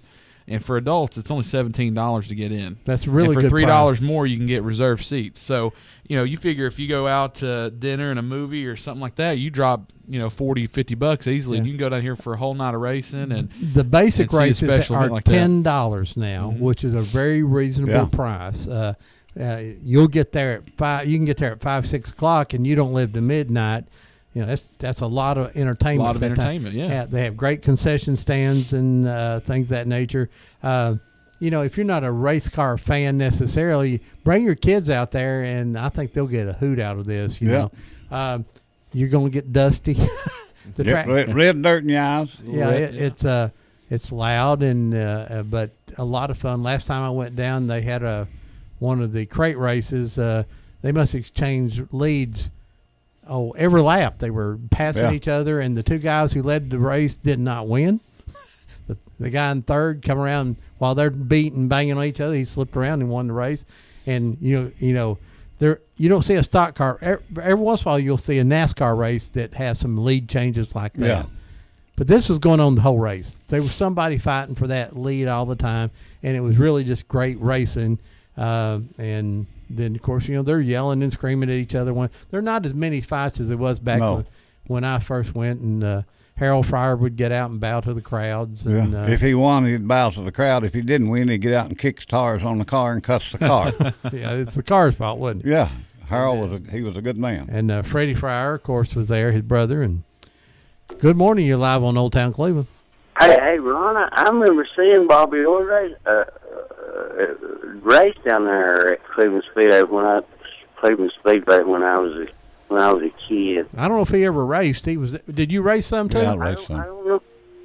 It was Bobby Orr's car. I remember. I can barely remember. I was a kid and used to go down there quite a bit. Roger Brock drove it for me, number 55, a red and white 56 Chevy Ford. Yeah.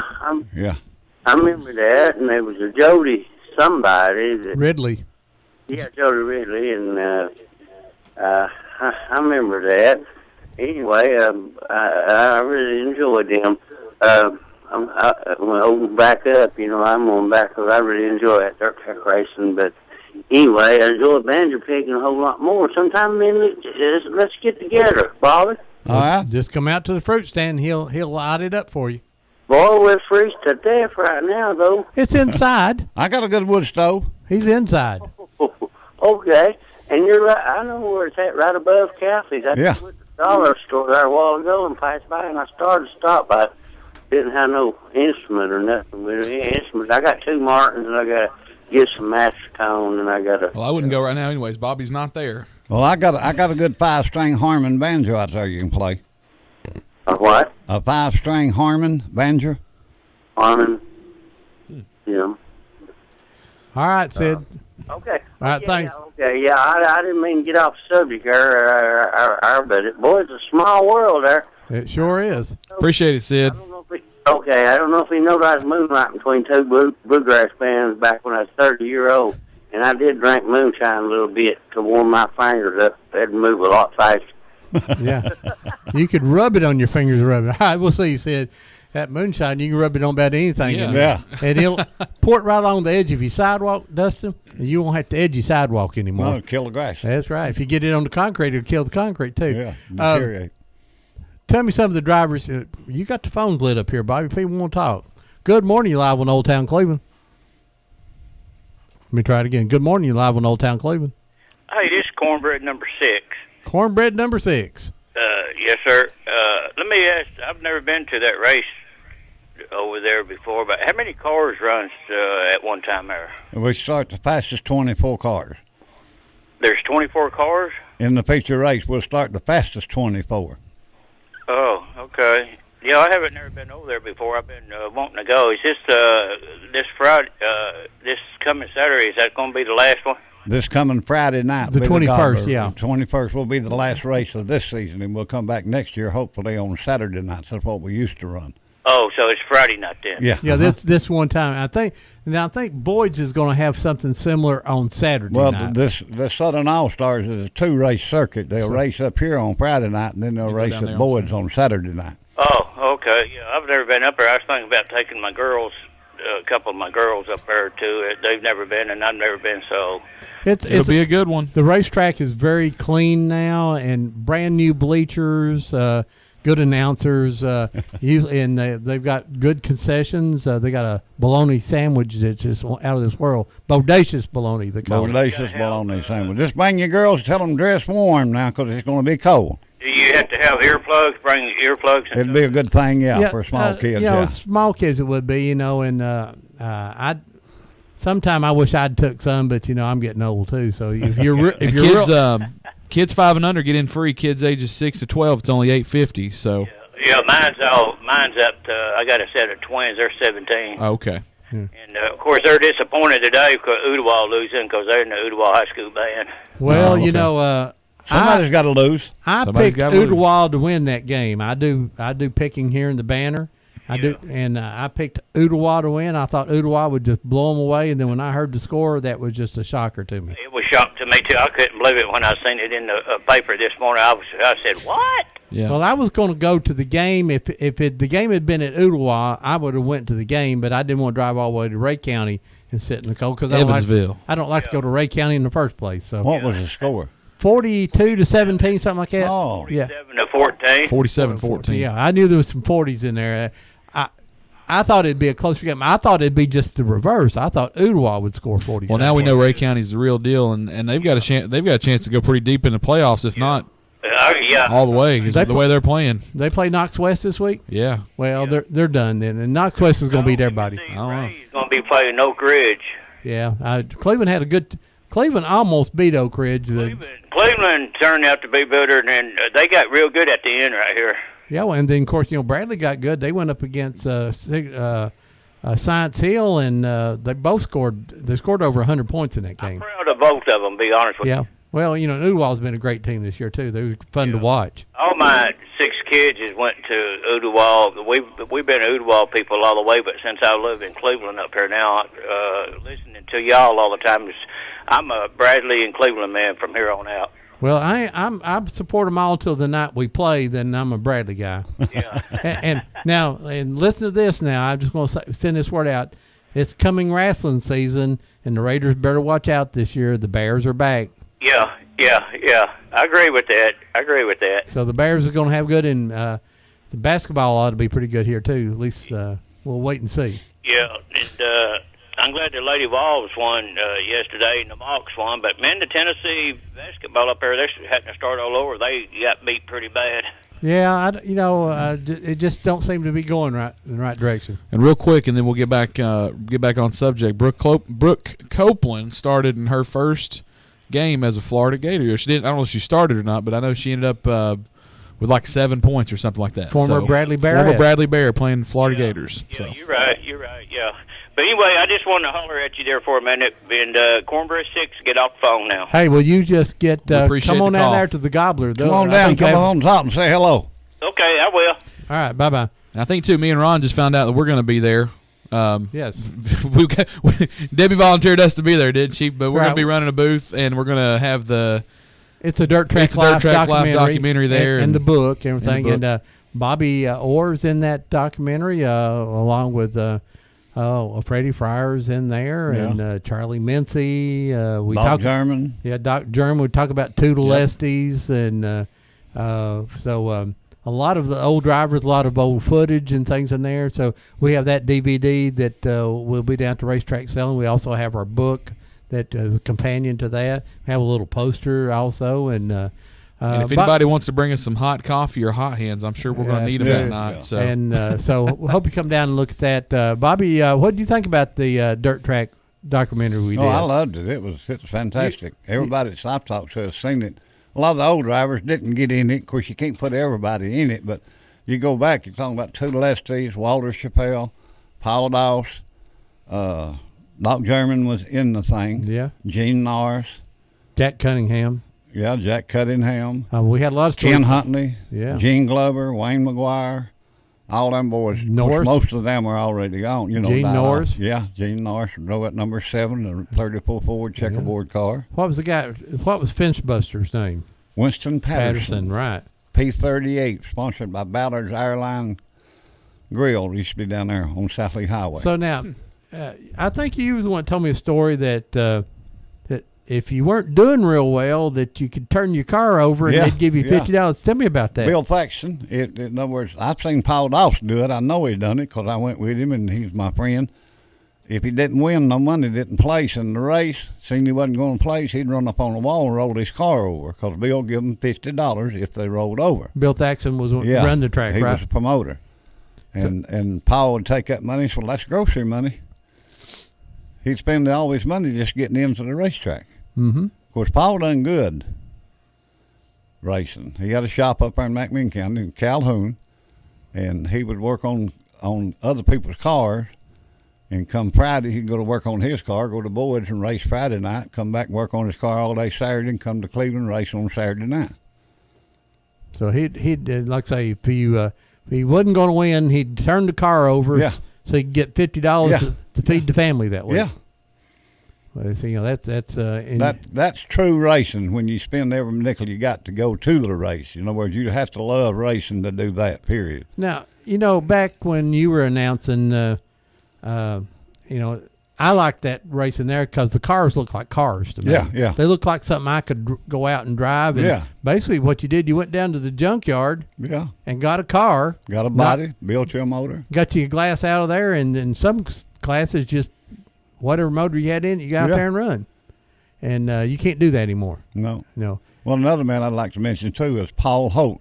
Paul Holt. Paul yeah. Holt was an engine builder here. His son, JP, still JP builds still engines. does. I know JP real well. But Paul Holt built some of the best engines, him and R.G. Nettley. Yeah. And Ted Lewis over at Birchwood. He built Lewis. a cam grinder out of a bed rail and ground cam for Paul Ghost in a flathead Ford. Paul went up in Virginia and outrun the V8 Chevrolets.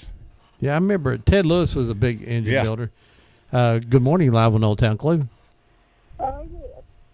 I heard you talking about the race and Toodle Estes Yes. at the racetrack. Yes. My mother drove in a powder puff race and drove Toodle Estes' car. What year was that? Well, she died in 56, so it was probably about 55.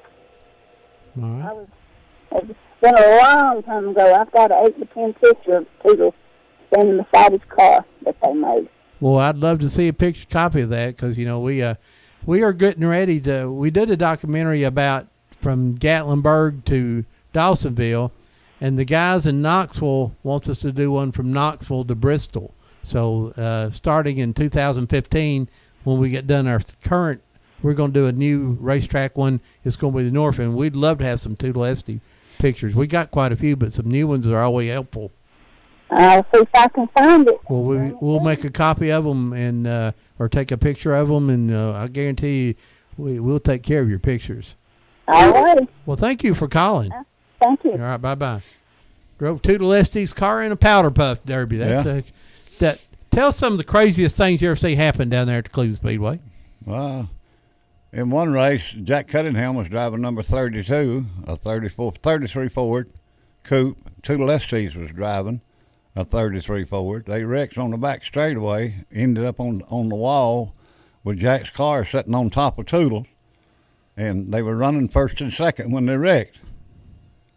Was that the night was Doc German following around behind them and won that race? I don't know. I think he told one like that. That's what I was thinking. Yeah. Where he come around him to win.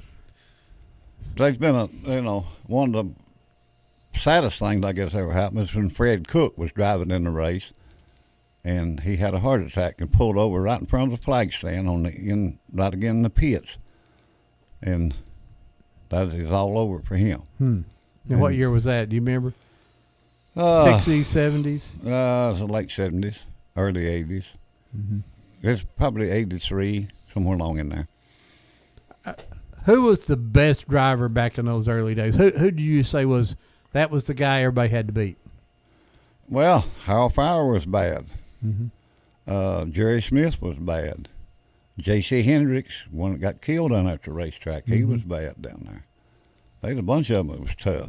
I mean, it could be anybody's race, you know. Well, I know the Fryer brothers really dominating. You know, they actually ran ads in the newspaper saying if anybody they put a bounty out to people to beat Fryer, and it's good advertising. You know, but I remember the Fryers come down in those 55 Chevrolets and would just wear people out down there. And so Dave Wright Jr. was a good racer down there. Snooks DeFore, Jerry Meadows, Leon Brindle, yeah.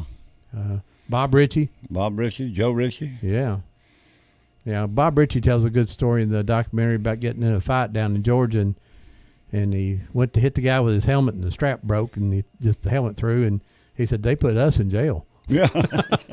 So that's pretty good, though.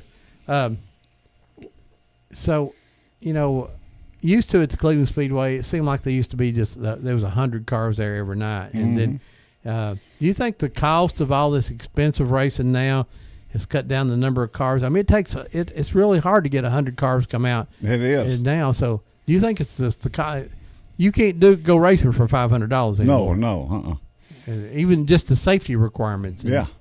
So that has weighed heavily on. I mean, there's a lot of people would like to race. You know, love it, but they don't have the money. And you see a lot of the slower cars down there, they don't have the money to be competitive with the big boys.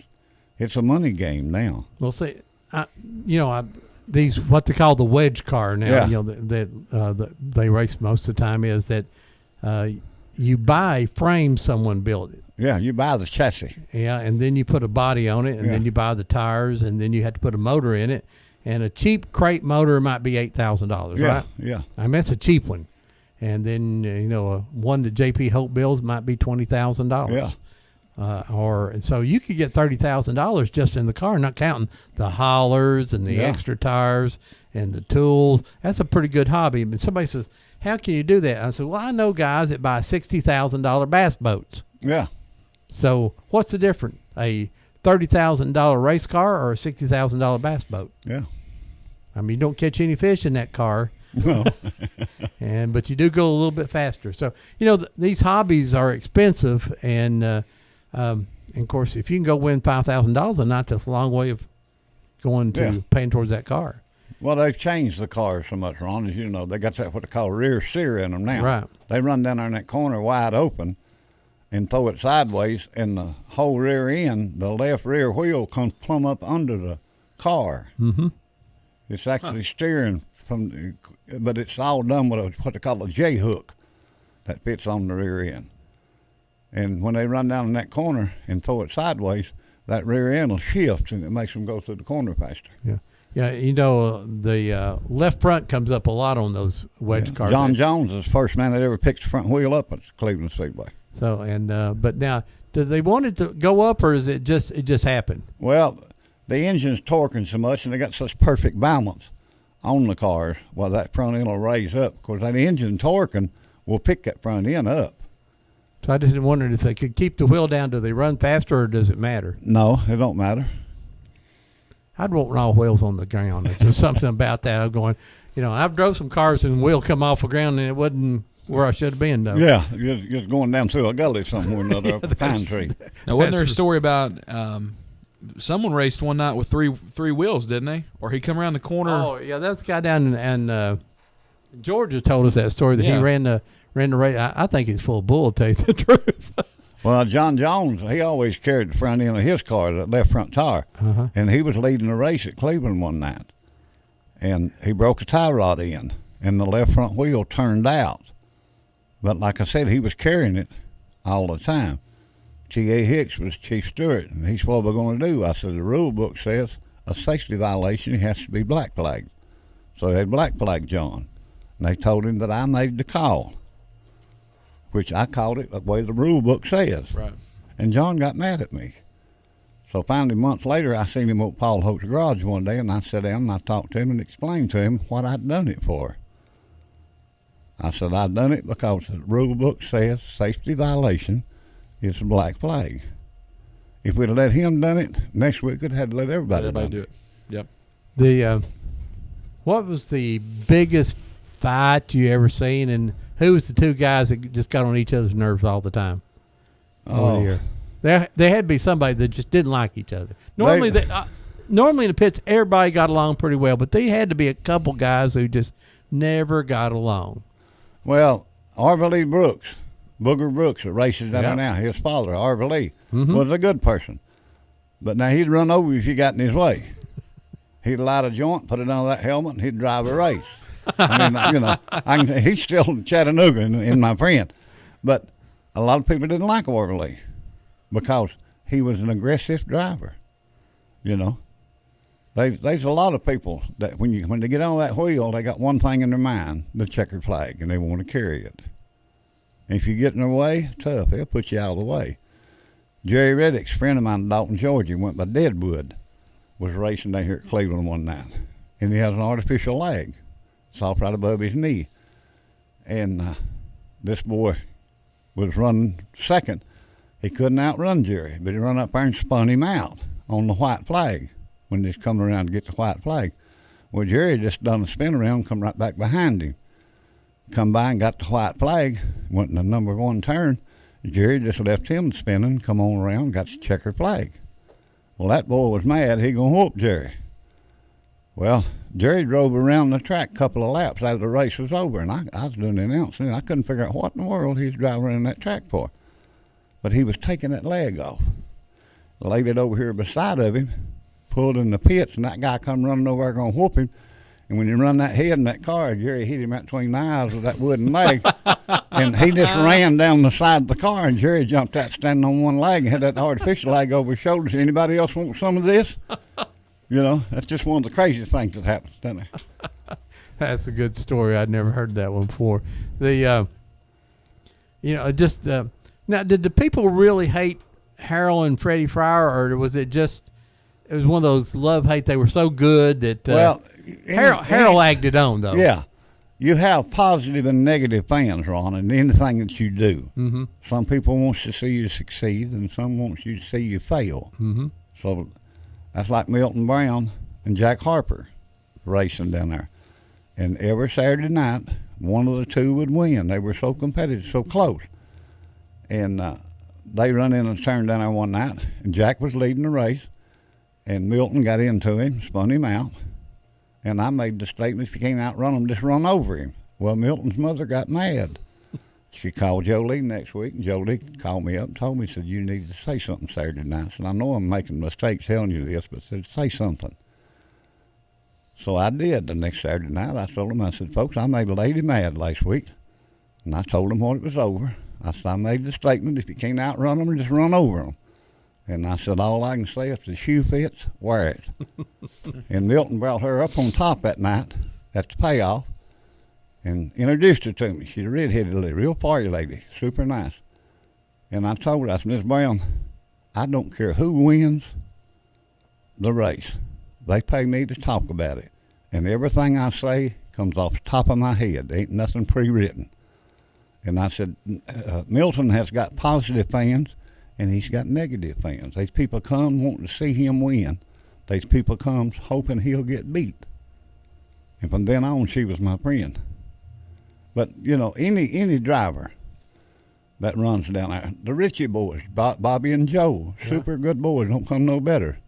They win a lot of races, and people get to where they didn't like seeing them win all the time. Leon Brindle won hundreds of races down there. Right. And they was racing in a big race one night, and the boy from Phoenix City, Alabama, outrun Leon. I was calling score, and they disagreed with what I called. Well, Keith Tenney from Georgia was running the track at the time.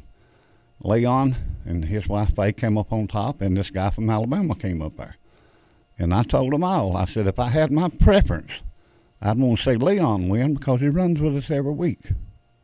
But I said, you won the race the way I scored it, and I said, I'm sticking to what I said.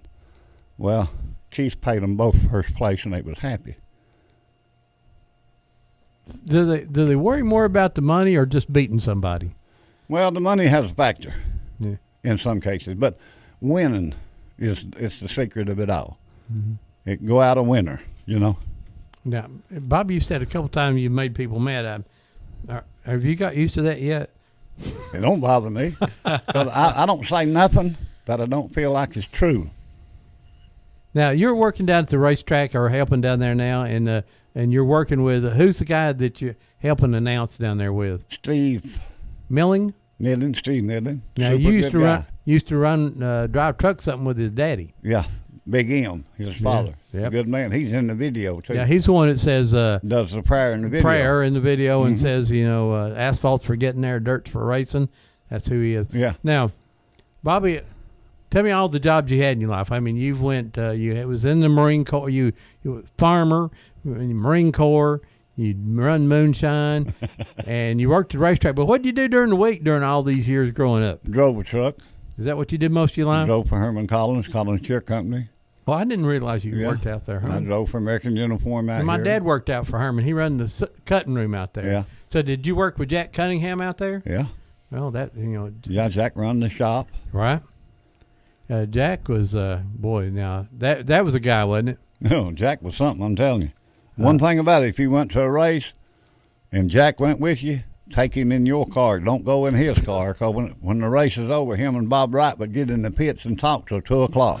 If you're riding in his car, you couldn't drive off. Yeah. Well, yeah, you know, there's this great stories about Jack Cunningham. He's a good friend of mine, and of course, when he basically was blind before he died there, I'd see him somewhere and walk up to him and said, "How you doing, Jack?" And of course, I didn't talk to him all the time. He'd go, walk over and put his nose right on my chest, because he's a little short guy. And he said, "Who is this?" Be looking up at you. I said, "It's Ronnie."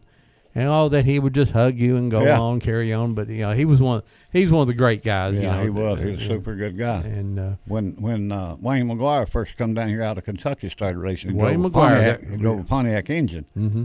Well, him and Jack become friends, and he would go to Boyd's and race on Friday night, come up here and get a motel, and he'd go over to Jack's shop and work on his car on Saturday. Jack would help him. Jack said, "I found out why he's faster than me." Somebody said, "Why?" He said, "One leg's longer than the other, and that's the one he feeds the gas with." That would be Jack. Hey, good morning, live on Old Town Cleveland. Hey, Ron. Hey. When I was growing up, I never knew Jack by nothing but the checkered flag. That's the only thing I ever called him. Checkered flag. Yeah, that was his name. Yeah, it was his nickname. Yes, yeah. I finally realized what his name was. Well, anyway. Do you have any other good stories on Jack? No, I heard you talking about it, so I thought I'd call in. I know that Johnny Graham on the videos told us that the one of the last races that Jack ran, he said they were in the pits and he'd been leading 17 laps of a 20-lap feature down there, and he pulled into the pits and they ran there. So what's wrong? He said, "I got tired." Yeah. He's a super good guy. I think, and they said they think he really wanted some other guy to win, and he just pulled over. Oh, yeah, he was a super good guy. He was. He's a great guy. And thanks to his family for sharing some very, very historical old old videos that no one had ever seen before. Yeah. Without that, our documentary wouldn't have been as good, but they had some really, really good stuff. It was ironic, though. We was watching the films, and all of a sudden there's a Christmas parade in all these racing films. And there's my little sister right in the center of the screen walking up through there. and that was sort of got me. My sister had died, so that was interesting. So some great stuff from Tracy, and what's the other one's name? Can't think of her name now. I can't. Oh, I can't think of the girl's name, but Tracy's one of them. Right. Well, thanks for calling. All right, thanks. All right, bye. So you just drove a truck. Somebody said you carpented some, or did you just? I worked at Mallory Battery 6 months and 2 days. 6 months and 2 days. Yeah, got in a fight and they fired me. Bobby, I couldn't imagine you ever getting into a fight. Bobby's mellow now. I know Bobby a long time. Good morning, live on Old Town Cleveland. It's Neil again. Hey, Neil. I'm sure Mr. Orr remembers when Ronnie Johnson first started racing and Joe Lee still was racing. That was some of the really knockdown, drag out racing. They'd give each other everything but air in a jug. But That's right. Joe Lee meant for Ronnie to learn right, and Ronnie learned right. Well, Ronnie was grappling one night about somebody getting into his car, and Joe Lee told him, said, if you can't stand the heat, load the car and go home. I can believe that. And that's exactly what he told him, and he meant it. And other things, it was funny to me, things that I saw down at the Speedway. I'm sure you were announcing, you probably remember it, the night that Ronnie Timms ran up to the flag stand, got the flags, went to his truck and locked the doors. Yeah. He was displeased. Yeah. My sister and I were at a bank here. Ronnie's wife works at one of the local banks here, and my sister and I were taking care of some business for my mother, and we got all that taken care of. And, Timms isn't a common name around here. And I asked her, I said, are you in relation to Ronnie Timms that used to race? She said, that's my husband. And I relayed that story to her. She said, Lord, that's embarrassed me and scared me to death. He's going to jail. He's going to jail. I thought that was kind of... Yeah, Ronnie, he's a super fan guy. Yeah. And Paul, his son, are racing now, doing a good job, too. Yeah. Now, did Ronnie come back and run Cleveland Speedway this year? He hasn't yet. No, he hasn't. He might be there this Friday night. I don't know. I thought somebody said the opening night he came back, but maybe he just came to the track. I don't know. He probably was at the track, but the best I That's remember, good. he didn't race.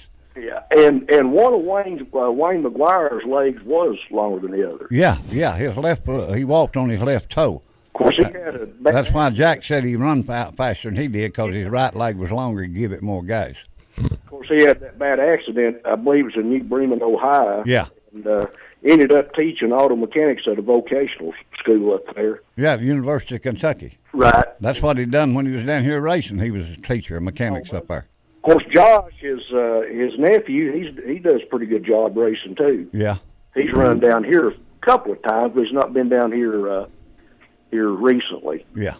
But well, come down Friday night and see a good race. I plan on being there. I used to. I don't go as often as I used to. Now when it reopened, I've been to the 3 races that they've run this year. Used to, if it was spitting snow, I'd be sitting there. Yeah. Still like it. Still love it. Well, we've had some good racing. Oh yeah. Well, and that track is just fantastic. Well, right. Chad Elliott really knows how to prepare it, and that's plays a big part in making a good race. They can run anywhere on the track and pass. That's right. That's what it takes to run up against the outside wall, or anywhere you want to pass, you can pass if you got the horsepower. That's what makes good racing. Yeah. All righty. All right. Thank you. Thank you, Neil. Thanks, Neil. Hey, real quick, Ron, before we start shutting down here in a few minutes, the Emmons Street Jazz Band, the Veterans Italian Dinner, VFW 6 p.m. to 10 p.m. tonight. And then the Gobbler, November 21st. Good racing. I'm ready for it. I'm ready too. Let it come. Ready for it. Good price. Going to be good racing. Good prize money. So if you're interested in, if you've got a car and you want to race in it, I'm sure they'd like to talk to you. So. All right, great. And Bobby, it's so we still got about 5 or 6 minutes here. Who was some of the flagmen that worked down there? Oh, I know you was going to ask me that. Charlie, I can't tell you his last name. Bob used to run the meat packing place in Chattanooga. Hicks. Do you remember the little boy that used to stand down by the flag stand, and they'd made him a shirt like the flagman? Yeah. And then he had flags. They made him his own little homemade flags, and he stood there and flagged it. I found that boy. Did you? Yeah, but he didn't want to be interviewed. He was a little. He said I think he might have been a little embarrassed, but he used to stand down there Yeah. the entire time. And I remember when he was 5 or 6, and he went on up to about 10, but about 5 years he sat down there and flagged. He's rolling And, money, too. He's assistant chief of police at Saudi Daisy Police Department now. Oh. No, not to name names now. Yeah, well, another boy, person I'd like to mention is Stacy McAllister. He run in the pony class and had an accident down there, fell off a trailer, and passed away. But he was a super good kid. We had him. His pictures on towards the end of the video. Yeah. We had a picture of him on there. Sure and did. Mr. Hayes Coe out here, blacksmith, was his grandfather. I did not realize. Well, now Hayes Coes, it's coming up in a couple weeks. We're going to have his family in here. We're going to talk about him. I mean, the history of him, and everybody remembers him being a blacksmith here in town. Yeah, and shoeing horses. True blacksmith, wasn't He could cut the wedge on a walking horse or anything. I'll tell you something else about him. If he ever seen you and you told him your name, it don't matter if it was a year, 2 years, 3 years later, you walked up to him, he'd shake hands with you and call you by your name. He had his retainability was just out of this world. They're just great stories. I got some good pictures of him, but we've got a show coming up sometime in December, early December, where he'll be in here. I know coming up pretty soon. We've got a show coming up with Miles Howard. Going to come up and talk about all the gospel music around here. Remember an old guy named Pappy Morgan? Pappy Morgan, yes, sir. John Morgan's father worked for Homer down at Homer's Homer Tire Green. and Supply. Yeah. Homer Green. They said he never worked inside, just worked outside underneath Worked the car. outside all the time. He just get underneath the car out there on it in the yard. Hey, we got another caller here. Hey, good morning. You live on Old Town Cleveland. Good morning, Rod. Hey. Remember my song, and I will. I've enjoyed this, but last Saturday, that got under my skin. That I enjoyed those two guys, and I never felt so sorry for two men as I did them. Well, Bill Norwood, he got captured there in Korea and was prisoner of war for, he thinks 2 years. He really don't know. When he told that little poem about the turnip, Yes, ma'am. that just tire you in, too. Well, I sit here and about cried every time you done it. But I'd like to have a copy of all of that. Well, I think I've got it on audio, and I'll get you one. Okay, and thank you so much. But I've enjoyed this because I'm not a moonshine person. I've never had a drink in my life. So. Now, are you sure? Huh? Are you sure you didn't take it for a cold or nothing? No. Mm-mm. My dad lived to be almost 92-year-old. He never had a drink in his life, and he said he didn't figure he'd missed a thing. No, we didn't. That wasn't around our house. Well, all right, I was just teasing you anyway there. I know. I can take a joke, but I've really enjoyed this today because I've learned some stuff. And thank you so much. Well, thank you for listening, and I'll try to find you a song here. Every week it's listed some other way, but I'll find it. Okay. All right, bye-bye. Okay, thanks. Bye-bye. She likes swinging. Swinging? Yeah, I remember Pappy Morgan, a big old dude, and he'd always had them blue coveralls on. Yeah. And he'd just lay down on the ground out there, out beside Homer Greens. Didn't work inside a garage. Winter, all didn't make time. no difference. Oh, Pappy Morgan. He had that little black dog. He could call him, and that dog would run and hit his leg and jump up on his shoulder. Oh, really? Yeah. I tell you, remember more stuff than I ever thought about. Hey, we got another call. People want to talk to you, Bobby. Good morning, live on Old Town Cleveland. Hey, Ron, I'm gonna take up just a minute. But when you go off hour, will you try to play that Charlie Waters and the Country Gentleman song about the shoes? About shoes? Wings on them. Yeah, golden wings on my shoes. It's about a little girl that was born crippled, and she said one day she would wear slippers with wings. Golden wings and silver slippers. Silver wings or silver slippers, not silver wings. I'll look for it. Yeah, look for it. It's Charlie Waters, and a Country Gentleman. I know you're familiar with him, and so was Mr. Orr there. I'll look for it. Okay. All right, thanks. Appreciate you. All right, bye-bye. Thank you. Folks, this about the completion of our show here today. We've had Bobby Orr on here with us, and we went from moonshine and Marine Corps, farming, racing, truck driving. We done it all day, didn't we? Covered a lot of stuff. Don't forget to be at Cleveland Speedway next Friday night. Now we're having a gobbler, paying $5,000 to win first place. And this is a Southern All-Star. So Southern All-Star, the big bad boys. From all over the country. Yeah. Who's probably going to be there? Who's some names we might see? Southern All-Star. I know you was going to ask me that. I'm hoping Ronnie Johnson will be there. Okay. Rex Ritchie probably be there. Okay. Now, that Rex is related to Bobby. Is that Bobby's son? That's Bobby's son. Okay. Okay. I just went point. A lot of good names. Just be there, right? Everybody needs to be there. We'll be talking about them. Come on down. Have fun. Enjoy it. $17 to get in, which is a great price for a big race. If you go to NASCAR, you'll pay a few more dollars. That's Well, right. if the gates open at 4 and the races start at 7, you know you're probably going to be there till 11, 12 o'clock. That's right. So Easily, several easily. hours of entertainment for $17. You can't get that anywhere else in Cleveland. And you might get to hear me do my pitch, like watch the cars that come off of number 3 and 4 corner, bumper to bumper and side to side, look like 2 rows of crows are picking up corn. The green flag will fly, and anything can happen. That's why they say this is where the action is, Cleveland Speedway. Be there Friday night, the 21st of this month. Okay, your turn, Dustin. Yeah, be there. That's all I can say. Be there. I remember Bobby runs a fruit stand, vegetable stand, lumber yard out on 64 there, right at Durkee. So if you need firewood, this is a man to go see. If you have a smoker needing to cook some, there's a man to go see. He has vegetables and fruits there usually year round.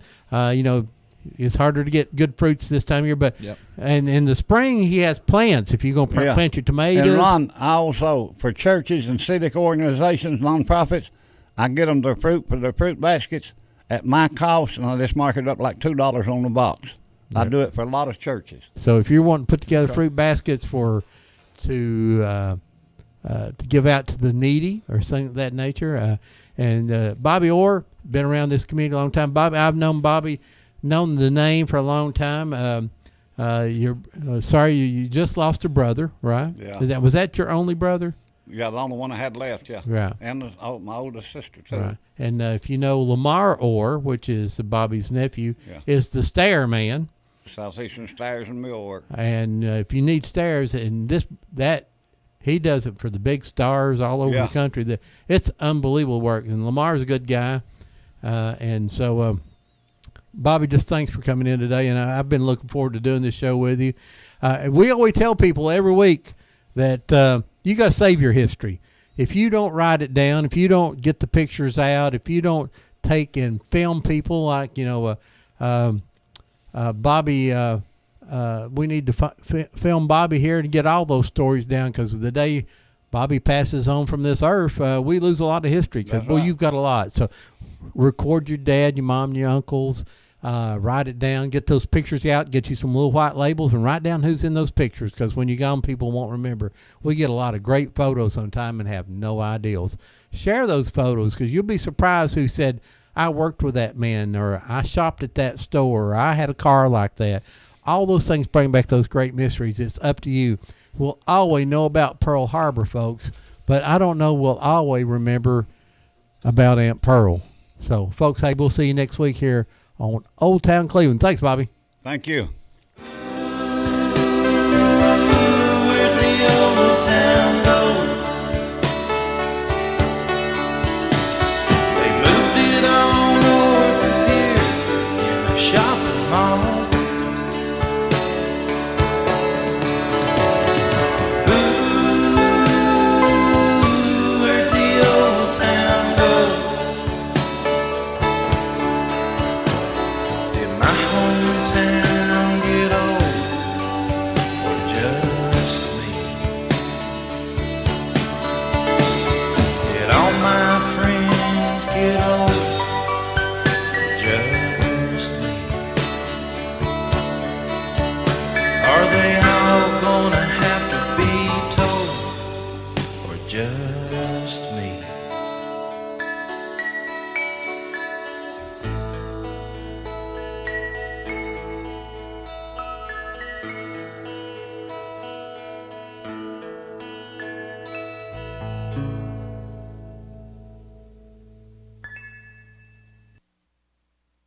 You're listening to WOOP-LP, Cleveland, Tennessee. WOOP FM is a broadcasting service of the Traditional Music Resource Center, and we play America's original music. Check in.